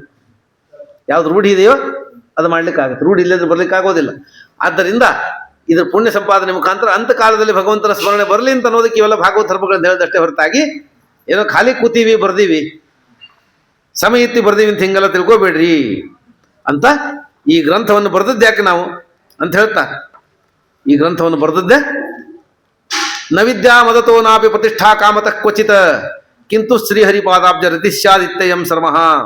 ಇದನ್ನ ಹೇಳ್ತಾರೆ. ನನಗೆ ವಿದ್ಯಾ ಕಾಮತ ನವಿದ್ಯಾ ಮದತ ವಿದ್ಯೆ ಇದೆ ಅಂತ ಅನ್ನುವ ಅಹಂಕಾರದಿಂದ ಬರೆದದ್ದಲ್ಲ, ಗ್ರಂಥ ಬರೆದ ಅಂತ ಅನ್ನುವ ಪ್ರತಿಷ್ಠೆ ಬರಲಿ ಅಂತ ಬರೆದಿಲ್ಲ. ಯಾಕೆ ಬರೆದೆ ನಾನು? ಶ್ರೀಹರಿಪಾದಾಬ್ಜ ರತಿಶ್ಯಾದಿತ್ಯಯಂ ಸರ್ಮಃ. ಈ ಬರೆದದ್ರ ಪುಣ್ಯದಿಂದ ನಮಗೆ ಭಗವಂತನ ಪಾದಗಳಲ್ಲಿ ರತಿ ಬರಲಿ, ಕೇಳಿದವರಿಗೆ ಆ ಕೇಳಿದ ಪುಣ್ಯದಿಂದ ಭಗವಂತನ ಪಾದಗಳಲ್ಲಿ ರತಿ ಬರಲಿ, ಭಗವಂತನ ಸ್ಮರಣೆ ಮಾಡಲಿಕ್ಕೆ ಯೋಗ್ಯತೆಯಾಗಿ ಯೋಗ್ಯವಾದ ಪುಣ್ಯ ಬರಲಿ, ಆ ಮನಸ್ಸು ಶುದ್ಧವಾಗಿ ಮಾಡಲಿ ಎಂದು ಬರೆದಿದ್ದೇನೆ ಅಷ್ಟೇ ಹೊರತಾಗಿ ಯಾವ ವಿದ್ಯಾಮತದಿಂದ ಆಗಲಿ ಪ್ರತಿಷ್ಠೆಯಿಂದ ಆಗಲಿ ಪದಾರ್ಥಗಳನ್ನು ಅಪೇಕ್ಷೆ ಮಾಡಿ ಬರೆದ ಗ್ರಂಥವಲ್ಲ ಅಂತ ಸ್ತೋತ್ರ ಮಾಡಿ ಈ ಭಾಗವತ ಧರ್ಮೋಪದೇಶದ ಶ್ಲೋಕಗಳು ಮುಂದೆ ಅನೇಕ ಶ್ಲೋಕಗಳು ವಿಮರ್ಶೆ ಮಾಡಿದ್ದಾರೆ. ಧರ್ಮಗಳನ್ನು ಹೇಳಿ ಆಗಿದೆ, ಆ ವಿಷಯಗಳಲ್ಲಿ ಪ್ರಮಾಣಗಳನ್ನು ಕೊಟ್ಟು ಈ ಧರ್ಮಗಳನ್ನು ಯಾರೇ ಮಾಡಿದ್ರು ಅಂತ ತೋರಿಸ್ತಾ ಇದ್ದಾರೆ. ಆ ವಿಷಯಗಳನ್ನು ಹಿಂದಿನ ಅನೇಕ ಶ್ಲೋಕಗಳನ್ನು ಹೇಳಿಕೊಟ್ಟು, ಆದ್ದರಿಂದ ಈ ರೀತಿಯಾಗಿ ಭಗವಂತನ ಸ್ಮರಣೆಗೋಸ್ಕರ ಈ ಗ್ರಂಥವನ್ನು ಮಾಡಿ ಭಾಗವತ ಧರ್ಮೋಪದೇಶ ಅಂತ ನಾವು ಧರ್ಮೋಪದೇಶ ಪ್ರಕರಣ 30 ಧರ್ಮಗಳನ್ನು ಹೇಳಿಕೊಟ್ಟಿದ್ದೀವಿ ಅಂತ ಹೇಳಿ ವಿಷ್ಣು ತೀರ್ಥರು ಈ ಧರ್ಮೋಪದೇಶ ಪ್ರಕರಣವನ್ನು ಮುಕ್ತಾಯ ಮಾಡ್ತಾರೆ. ಸಾರೋದ್ಧಾರದಲ್ಲಿ ಸಂಗ್ರಹ ಮಾಡಿ ಈ ಭಾಗವತ ಸಾರೋದ್ಧಾರದ ಧರ್ಮೋಪದೇಶ ಪ್ರಕರಣವನ್ನು ಮುಕ್ತಾಯ ಮಾಡ್ತಾರೆ. ಈಗ ಧನುರ್ಮಾಸ, ಇವತ್ತು ಧನುರ್ವ್ಯತಿಪಾತ, ಧನುರ್ಮಾಸ ನಿಮಿತ್ತವಾಗಿ ಗುಡಿ ಬಂಧುಗಳು ಧನುರ್ಮಾಸದ ಆಚರಣೆ ಮಾಡ್ತಾ ಇದ್ದಾರೆ. ಧನುರ್ಮಾಸ ಭಗವಂತನಿಗೆ ಅತ್ಯಂತ ಪ್ರಿಯವಾದ ಮಾಸ, ವಿಶೇಷವಾಗಿ ಅದರೊಳಗೂ ವ್ಯತಿಪಾತ ಇವತ್ತು. ಯಾಕಂದ್ರೆ ಧನುರ್ಮಾಸ ಅಂದರೆ ಧನುಸ್ಸಿನಲ್ಲಿ ಧನುರಾಶಿಯಲ್ಲಿ ರವಿ ಇರ್ತಾನೆ, ಧನುರಾಶಿಯಲ್ಲಿ ಸೂರ್ಯ ಇರ್ತಾನೆ. ನಾವೆಲ್ಲ ಯಾಕೆ ಮಾಸ ಹೆಂಗೆ ಬರ್ತಾವೆ ಅಂತ ನಮ್ಗೆ ಗೊತ್ತಿಲ್ಲ. ಚೈತ್ರ ಮಾಸ ಯಾಕೆ ಆಗ್ತದೆ? ಚೈತ್ರ ಮಾಸದ ಹುಣ್ಣಿಮೆ ದಿವಸ ಚಿತ್ರ ನಕ್ಷತ್ರ ಇರ್ತದೆ. ವೈಶಾಖ ಮಾಸ ಆಗೋದು ಹೆಂಗೆ? ವೈಶಾಖ ಮಾಸದ ಹುಣ್ಣಿಮೆ ದಿವಸ ವಿಶಾಖ ನಕ್ಷತ್ರ ಬಂದಿರ್ತದೆ. ಅಶ್ವಿನಿ ಮಾಸ ಬರೋದು ಅಂದ್ರೆ ಅಶ್ವಿನಿ ಮಾಸದ ಹುಣ್ಣಿಮೆ ದಿವಸ ಅಶ್ವಿನಿ ನಕ್ಷತ್ರ ಇರ್ತದೆ. ನಕ್ಷತ್ರಗಳಿಂದ ಮಾಸ ಆಗುತ್ತೆ. ಈ ಧನುರ್ಮಾಸ ಅಂದ್ರೆ ಇದು ರಾಶಿಯಿಂದ ಆಗುತ್ತೆ. ಧನು ರಾಶಿಯಲ್ಲಿ ಸೂರ್ಯ ಬಂದಿರ್ತಾನೆ. ಇದು ಭಗವಂತನಿಗೆ ಬಹಳ ಪ್ರಿಯವಾದದ್ದು. ಇದ್ರ ಬಗ್ಗೆ ಬಹಳ ಕಥೆ ಇದೆ. ಧನುರ್ಮಾಸ ಮಹಾತ್ಮೆ ದೊಡ್ಡ 2 ಪಂಚರಾತ್ರಾಗಮದಲ್ಲೊಂದಿದೆ, ಅಗ್ನಿ ಪುರಾಣದಲ್ಲೊಂದು ಸ್ತೋತ್ರ ಇದೆ. ದೊಡ್ಡ ಇದಿಷ್ಟದಪ್ಪ ಪುಸ್ತಕ ಇದೆ. ನಾನೇ ಸಂಪಾದನೆ ಮಾಡಿದ್ದೇನೆ, ಅದನ್ನು ಮಾಡಿ ಕೊಟ್ಟಿದ್ದೆ. ವಿಶ್ವದ ಮಹಾಪರಿಷತ್ತಿನ ಸ್ವಾಮಿಗಳು ಅದನ್ನು ಮುದ್ರಣ ಮಾಡಿದ್ದಾರೆ, ಧನುರ್ಮಾಸ ಮಹಾತ್ಮೆಯನ್ನು. ಅದರ ಸಂಪಾದನೆ ನನಗೆ ಹೇಳಿ ಮಾಡಿಸಿದ್ದಾರೆ, ಮಾಡಿಕೊಟ್ಟಿದ್ದೇನೆ. ಈ ದೇವಾಸುರರಿಗೆ ಯುದ್ಧ ಆಯ್ತು. ದೇವಾಸುರರ ಯುದ್ಧ ಆದಾಗ ದೇವತೆಗಳ ದೈತ್ಯರ ತೊಂದರೆ ಆಯ್ತು ಅಂತ ದೇವತೆಗಳು ರಾತ್ರಿ ಯುದ್ಧ ಮಾಡೋರು. ನಿಶಾಚರ ಆದ್ರಿಂದ ರಾತ್ರಿ ಯುದ್ಧ ಮಾಡ್ತಾರೆ. ಅವರು ರಾತ್ರಿ ಬಲ ಜಾಸ್ತಿ ಅವರಿಗೆ, ನಿಶಾಚರರು ಯುದ್ಧ ಮಾಡ್ತಾ ಇದ್ರು. ದೇವರು ಬಂದು ದಿವ್ಯವಾದ ಧನುಸ್ಸನ್ನು ತಗೊಂಡು ಅವರನ್ನು ಸಂಹಾರ ಮಾಡ್ತಾ ಮಾಡ್ತಾ ಬೆಳಗಾಯ್ತು. ಅರುಣೋದಯ ಕಾಲ ಬಂತು. ಅರುಣೋದಯ ಕಾಲ ಬಂತು, ದೇವರು ಸಂಹಾರ ಮಾಡಿ ಮುಗಿಸಿದ. ದೇವರು ಯುದ್ಧ ಮಾಡಿದ್ದಾನೆ ಅಂತ ಹೇಳಿ ಇಂದ್ರಾಣಿ ಶಚಿದೇವಿ ಅನ್ನ, ಹೆಸರು ಬೇಳೆ, ಅಕ್ಕಿ ಬೇಳೆ ಹಾಕಿ ಮುದಿಗೆ ಹುಗ್ಗಿ ಮಾಡಿ ದೇವರಿಗೆ ಸಮರ್ಪಣೆ ಮಾಡಿದ್ಲು ಅಂತ. ಮುದ್ಗಾನವನ್ನು ಸಮರ್ಪಣೆ ಮಾಡಿದ್ಲು. ಆಗ ಆ ದೇವರು ಅದನ್ನು ಸ್ವೀಕಾರ ಮಾಡಿ ಸಂತೋಷಪಟ್ಟ. ಏನು ಬೇಕು ನಿನಗೆ ಅಂತ ಕೇಳಿದ. ಶಚಿದೇವಿ ಕೇಳಿದ್ಲು, ಯಾರು ಧನುರ್ಮಾಸದಲ್ಲಿ ಈ ರೀತಿ ಮುದ್ಗಾನವನ್ನು ಮಾಡಿ ನೀನು ಸಮರ್ಪಣೆ ಮಾಡ್ತಾರೋ ಅವರಿಗೆ ನೀನು ಬಹಳ ಅನಂತ ಫಲವನ್ನು ಕೊಡು ಅಂತ ಪ್ರಾರ್ಥನೆ ಮಾಡಿದ್ರಿಂದ ದೇವರು ಆಯ್ತು ಅಂತ ಹೇಳ್ದ. ಧನುರ್ಮಾಸ ಪ್ರಿಯ ಆಯ್ತು ಅಂತ ಹೇಳ್ತಾರೆ. ಆ ಧನುರ್ಮಾಸ ಆವಾಗ ಅರುಣೋದಯ ಕಾಲಕ್ಕಾಗಿತ್ತು. ಅದಕ್ಕೂ ಇದಕ್ಕೂ ಮಾಸ ಏನು? ಅಲ್ಲಿ ದೇವರ ಬಿಲ್ ಹಿಡಿದು ಯುದ್ಧ ಮಾಡಿದ್ದ ಧನುಸ್ಸನ್ನು. ಈ ಧನುರ್ಮಾಸಕ್ಕೂ ಉದ್ದೇಶ ಏನು ಅಂತಂದ್ರೆ, ಅದು ಧನುಸ್ಸು ಹಿಡಿದು ಯುದ್ಧ ಮಾಡಿದ್ದ, ಇದು ಧನುರ್ಮಾಸ, ಅರುಣೋದಯ ಕಾಲ. ಈಗ ಬರ್ತಾ ಇರೋದು ಉತ್ತರಾಯಣ, ಮುಗಿತಾ ಇರೋದು ದಕ್ಷಿಣಾಯಣ. ದಕ್ಷಿಣಾಯಣ ದೇವತೆಗಳಿಗೆ ರಾತ್ರಿ, ಉತ್ತರಾಯಣ ದೇವತೆಗಳ ಹಗಲದು. ಈಗ ದೇವತೆಗಳ ರಾತ್ರಿ ಕಳೆದು ಹಗಲಾಗಬೇಕಿನ್ನು. ನಾಳೆ ಮುಂದಿನ ಉತ್ತರಾಯಣ ಬರ್ತದೆ. ಹಗಲಾಗಿ ಬೆಳಕಾಗೋದಕ್ಕಿಂತ ಮೊದಲು ಇರೋದು ಅರುಣೋದಯ. ಈಗ ದೇವತೆಗಳ ಬೆಳಕಾಗುವುದಕ್ಕಾಗಿ ಹಗಲಾಗೋದಕ್ಕಿಂತ ಮೊದಲು ಅರುಣೋದಯ ಕಾಲ ಇದು ಅರುಣೋದಯ ಕಾಲ. ಆದ್ದರಿಂದ ಅರುಣೋದಯ ಕಾಲದಲ್ಲಿ ಹುಗ್ಗಿ ನೈವೇದ್ಯ ಮಾಡುವುದು ದೇವರಿಗೆ. ಇದು ದೇವತೆಗಳ ಹಗಲಿಗೆ ಬರುವ ಅರುಣೋದಯ ಕಾಲ ಇದು. ಇದಾದ್ಮೇಲೆ ಉತ್ತರಾಯಣ ಬಂದ್ಮೇಲೆ ಹಗಲು ಶುರು ಆಗ್ತವ್ರಿ. ಈಗ ಅವರಿಗೆ ಅರುಣೋದಯ ಅಂತಂದ್ರೆ ಬೆಳಿಗ್ಗೆ ಆಕಾಶ ಕೆಂಪಾಗುವುದಕ್ಕಿಂತ ಮೊದಲಿನ ಕಾಲ. ಮೊದಲು ಪ್ರಾತಃ ಕಾಲ, ಬ್ರಾಹ್ಮಿ ಮುಹೂರ್ತ, ಆಮೇಲೆ ಉಷಕ್ಕಾಲ ಆದ್ಮೇಲೆ ಅರುಣ ಕಾಲ. ಅರುಣೋದಯ ಅಂತಂದ್ರೆ ಆಕಾಶ ಕೆಂಪಾಗುತ್ತೆ, ಸೂರ್ಯೋದಯ ಆಗಿರೋದಿಲ್ಲ, ಕೆಂಪಾಗ್ತದೆ. ಅದು ಅರುಣನ ಬೆಳಕು. ಸೂರ್ಯನ ಸಾರಥಿ ಅರುಣ, ಗರುಡನ ಅಣ್ಣ. ಅವನಿಗೆ ಕಾಲಿಲ್ಲ, ಎರಡು ಕಾಲಿಲ್ಲ. ಅವನು ಕಾಲಿಲ್ಲದ ಅರುಣ. ಅವನು ಆ ಮೊಟ್ಟೆಯನ್ನು ಬೇಗ ಒಡೆದು ನೋಡಿಬಿಟ್ಲು ಅವ್ರ ತಾಯಿ. ಮಗು ಹುಡ್ತಾನೆ ಅಂತ ಹೇಳಿದ್ರು, ಬೇಗ ಆದ್ರೂ ಹುಟ್ಟಲಿಲ್ಲ ಅಂತೇಳಿ ಕುತೂಹಲದಿಂದ ಆ ಮೊಟ್ಟೆ ಒಡೆದು ನೋಡಿಬಿಟ್ರು. ಕಾಲ ಆಗಿರ್ಲಿಲ್ಲ, ಅಷ್ಟೇ ಕೂತ. ಅವನು ಸೂರ್ಯನ ಸಾರಥಿ ಆಗಿಬಿಟ್ಟ ಅರುಣ ಬಂದ್ರೆ ಕೆಂಪಾಗಿ ಬರ್ತದೆ ಮೊದಲು, ಅದು ಅರುಣೋದಯ. ಆಮೇಲೆ ಸೂರ್ಯೋದಯ. ಆ ಅರುಣೋದಯ ಕಾಲಕ್ಕೆ ನೈವೇದ್ಯ ಮಾಡಬೇಕು ಅಂತ ಹೇಳಿದ್ದಾರೆ. ಹಾಗೆ ಇದು ದೇವತೆಗಳಿಗೆ ಅರುಣೋದಯ ಕಾಲ ಇದು, ಕಾಲದ ಲೆಕ್ಕದಲ್ಲಿ. ಆದ್ದರಿಂದ ದೇವರಿಗೆ ಈಗ ಬಹಳ ಪ್ರಿಯವಾದ ಧನುರ್ಮಾಸದಲ್ಲಿ ಅಂತ ಹೇಳಿದ್ದಾರೆ. ಹಾಗಾಗಿ ಧನುಸ್ಸು ಅಂತನೋ ದೇವರ ಒಂದು ಕೇವಲ ಸಾಧನ ಅಷ್ಟೇ. ಅದೇ ಬೇಕು ಅಂತೇನಿಲ್ಲ ಅವನಿಗೆ. ಕೃಷ್ಣ ದುರ್ಯೋಧನಿಗೆ ಹೇಳ್ದ, ನಾನು ಚಕ್ರ ಹಿಡಿದಲ್ಲಿ ಯುದ್ಧ ಮಾಡೋದಿಲ್ಲ, ಯಾರು ಬೇಕು ಅಂದ್ರೆ ನೀ ಬೇಡ ಅಂದವ. ಆಯುಧ ಹಿಡಿದಿಲ್ಲ, ಚಕ್ರ ಹಿಡಿದಿಲ್ಲ, ನಿಂತ್ಕೊಂಡೇ ಮಾಡ್ಬೇಕು ಯುದ್ಧದಲ್ಲಿ. ಊಟಕ್ಕೆ ಬರೀ ಅಂದ್ರೆ ಖಾಲಿ ಕೈಯಿಂದ ಬಂದ್ರೆ ಅಡ್ಡಿ ಇಲ್ಲ, ಯುದ್ಧಕ್ಕೆ ಬರೀ ಅಂದ್ರೆ ಆಯುಧ ಇಲ್ಲ, ಗದ ಇಲ್ಲ, ಬಾಣ ಇಲ್ಲ, ನಿಂತ್ಕೊಂಡೇ ಮಾಡ್ಲಿ, ಬೇಡ ಸೈನ್ಯ ಕೊಡು ಅಂದ್ಬಿಟ್ಟು ಭೀಷ್ಮಾಚಾರ್ಯಗೆ ಹೇಳ್ದ. ಕೃಷ್ಣ ಹಿಂಗಂದ ಬಿಟ್ಟು ಸೈನ್ಯ ತಗೊಂಡ್ಬಂದೆ ನಾನು, ಭಲೆ ಅಂತಾರೆ ಅಂತ ತಗೊಂಡಿದ್ದ. ಭೀಷ್ಮಾಚಾರ್ಯ ಇದ್ರೆ ಮೂರ್ಖ ಅಂದ್ರೆ ಅವರು. ಕೃಷ್ಣನ ಕೈ ಒಳಗೆ ಚಕ್ರ ಇದ್ದಿಲ್ಲ, ಅದನ್ನೇ ಚಕ್ರ ಅಂತ ನೀನು ಅನ್ಕೊಂಡಿರ್ಬೋದು. ಕಾಣೋದಷ್ಟೇ ಚಕ್ರವಲ್ಲ, ಅವನು ಕಾಲಚಕ್ರಂ ಜಗಚ್ಚಕ್ರಂ ಯುಗ ಚಕ್ರಂಚ ಕೇಶವ. ಕಾಲಚಕ್ರವನ ಕೈಯಲ್ಲಿದೆ. ಸುದರ್ಶನ ಚಕ್ರ ಕಾಣದೇ ಇರಬಹುದು ಕೈ ಒಳಗೆ, ಆದ್ರೆ ಕಾಲಚಕ್ರವನ ಕೈಯಲ್ಲಿದೆ, ಜಗಚ್ಚಕ್ರವನ ಕೈಯಲ್ಲಿದೆ. ಹಾಗಾಗಿ ಕಾಲಚಕ್ರವನ್ನು ಹೇಳ್ದಂಗೆ ತಿರುಗ್ತದೆ. ಕಾಲವನ್ನು ಪಾಂಡವರಿಗೆ ಜಯ ಕೊಡುವಂತೆ ಮಾಡ್ತಾನೆ, ನಿನಗೆ ಸೋಲುವಂತೆ ಮಾಡ್ತಾನೆ. ಕಾಲವನ ಕೈಲಿದೆಯೋ, ಈ ಸುದರ್ಶನ ಚಕ್ರ ತಗೊಂಡು ಏನ್ ಮಾಡ್ತಿದ್ದಿ? ಕಾಲಚಕ್ರವನ ಕೈಲಿದೆ. ಆದ್ರಿಂದ ಕಾಲ ನಿಯಾಮಕ ಅವನು. ಆದ್ರಿಂದ ಈ ಸೈನ್ಯ ತಗೊಂಡು ಹುಚ್ಚತನ ಮಾಡಿ ನಂದು ಬೈದ್ರು ಅವನಿಗೆ. ಕೃಷ್ಣನನ್ನು ಗೆಲ್ತೀನಿ ಅಂತ ಭ್ರಮೆ ಬಿಟ್ಬಿಡು, ನಮಗೂ ಭ್ರಮೆ ಇಲ್ಲ, ಕ್ಷತ್ರಿಯರಾಗಿ ಹುಟ್ಟೀವಿ, ಹೋರಾಡಿ ಸಾಯೋದಷ್ಟೇ ನಮ್ಮ ಕೆಲಸ ಅಂದ್ರು. ಹೋರಾಡಿ ಸಾಯ್ಲಿಕ್ಕಷ್ಟೇ ಯುದ್ಧ, ಗೆಲ್ಲಿಕ್ಕೆ ಆಗೋದಿಲ್ಲ ಅಂದ್ಬಿಟ್ರು. ಆದ್ದರಿಂದ ಭಗವಂತನ ಕೈಯಲ್ಲಿ ಈ ಸುದರ್ಶನ ಚಕ್ರ ಅಲ್ಲ, ಕಾಲಚಕ್ರ ಇದೆ. ಹಾಗಾಗಿ ಧನುಸ್ಸು ಮುಂತಾದವನಿಗೆ ಬೇಕಾಗಿಲ್ಲ, ಅವನಿಗೆ ಇಚ್ಛಾ ಮಾತ್ರದಿಂದ ಮಾಡಬಲ್ಲ. ಆ ಧನುಸ್ಸನ್ನು ತಗೊಂಡು ಯುದ್ಧ ಮಾಡಿ ದೇವತೆಗಳು ಜಯ ಕೊಟ್ಟ ಕಾರಣದಿಂದ ಧನುಸ್ಸು ಅಂತ ಅನ್ನೋದು, ಈ ಧನುರ್ಮಾಸ ಅಂತ ಅನ್ನೋದು ಅವನಿಗೆ ಪ್ರಿಯ ಆಯಿತು. ಈಗ ಮಾಡುವ ಸಾಧನೆ, ಪ್ರಾತಃ ಕಾಲದ ಸಾಧನೆ, ಆ ಮುದ್ಗಾನ ನೈವೇದ್ಯ ಇತ್ಯಾದಿಗಳು ಭಗವಂತನಿಗೆ ಬಹಳ ಪ್ರಿಯವಾದದ್ದು ಅಂತ ಧನುರ್ಮಾಸ ಮಹಾತ್ಮೆಯಲ್ಲಿ ಹೇಳಿಕೊಡ್ತಾರೆ. ನಮ್ಮ ಗುಡಿ ಕುಟುಂಬದವರು, ವಿಜೇಂದ್ರ ಗುಡಿಯವರು, ಅವ್ರ ಮನೆಯವರು, ಶ್ರೀಶ ಗುಡಿ, ಅವರೆಲ್ಲ ಕುಟುಂಬದವರು ಈ ಧನುರ್ಮಾಸ ನಿಮಿತ್ತ ಈಗ ಭಾಗವತ ಜ್ಞಾನಸತ್ರ, ವಾರ್ಷಿಕ ಜ್ಞಾನಸತ್ರ ನಡೀತಾ ಇದೆ. ಪ್ರತ್ಯೇಕವಾಗಿ ಧನುರ್ಮಾಸದ ನಿಮಿತ್ತ ಸಾರೋದ್ಧಾರದ ಮತ್ತೊಂದು ಜ್ಞಾನಸತ್ರ, ಅವಾಂತರ ಜ್ಞಾನಸತ್ರವನ್ನು ಮಾಡಿ ಇವತ್ತು ಧನುರ್ಮಾಸದ ನಿಮಿತ್ತವಾಗಿ ಎಲ್ಲ ಬ್ರಾಹ್ಮಣ ಮಂಗಳ ನಿಮಿತ್ತ ಧನುರ್ಮಾಸ ಭೋಜನವನ್ನು ಮಾಡಿಸಿ ವಿಶೇಷವಾದ ಪುಣ್ಯ ಕಾರ್ಯವನ್ನು ವೆಂಕಟೇಶ ದೇವರ ಸನ್ನಿಧಿಯಲ್ಲಿ ಮಾಡಿದ್ದಾರೆ. ಅವರಿಗೆ ಇಲ್ಲಿ ಸನ್ನಿಹಿತರಾದ ಸತ್ಯಬೋಧರಿಂದ ಪ್ರತಿಷ್ಠಾಪನಾದ ವೆಂಕಟೇಶ ದೇವರು, ಭಾಗವತ ಪ್ರತಿಪಾದ್ಯನಾದ ಶ್ರೀಕೃಷ್ಣ, ಧನುರ್ಮಾಸದ ಸ್ವಾಮಿಯಾದ ಧನುರ್ ನಾರಾಯಣ, ನನ್ನೂರು ನಾರಾಯಣ ಅನುಗ್ರಹ ಮಾಡಿ ವಿಶೇಷವಾಗಿ ಜ್ಞಾನಭಕ್ತಿ ವೈರಾಗ್ಯಗಳನ್ನು ಕೊಟ್ಟು ವಿಶೇಷವಾದ ಅನುಗ್ರಹ ಮಾಡಲಿ ಅಂತ ಪ್ರಾರ್ಥನೆ ಮಾಡೋಣ. ಹರಯೇ ನಮಃ. ಶ್ರೀಕೃಷ್ಣಾರ್ಪಣ.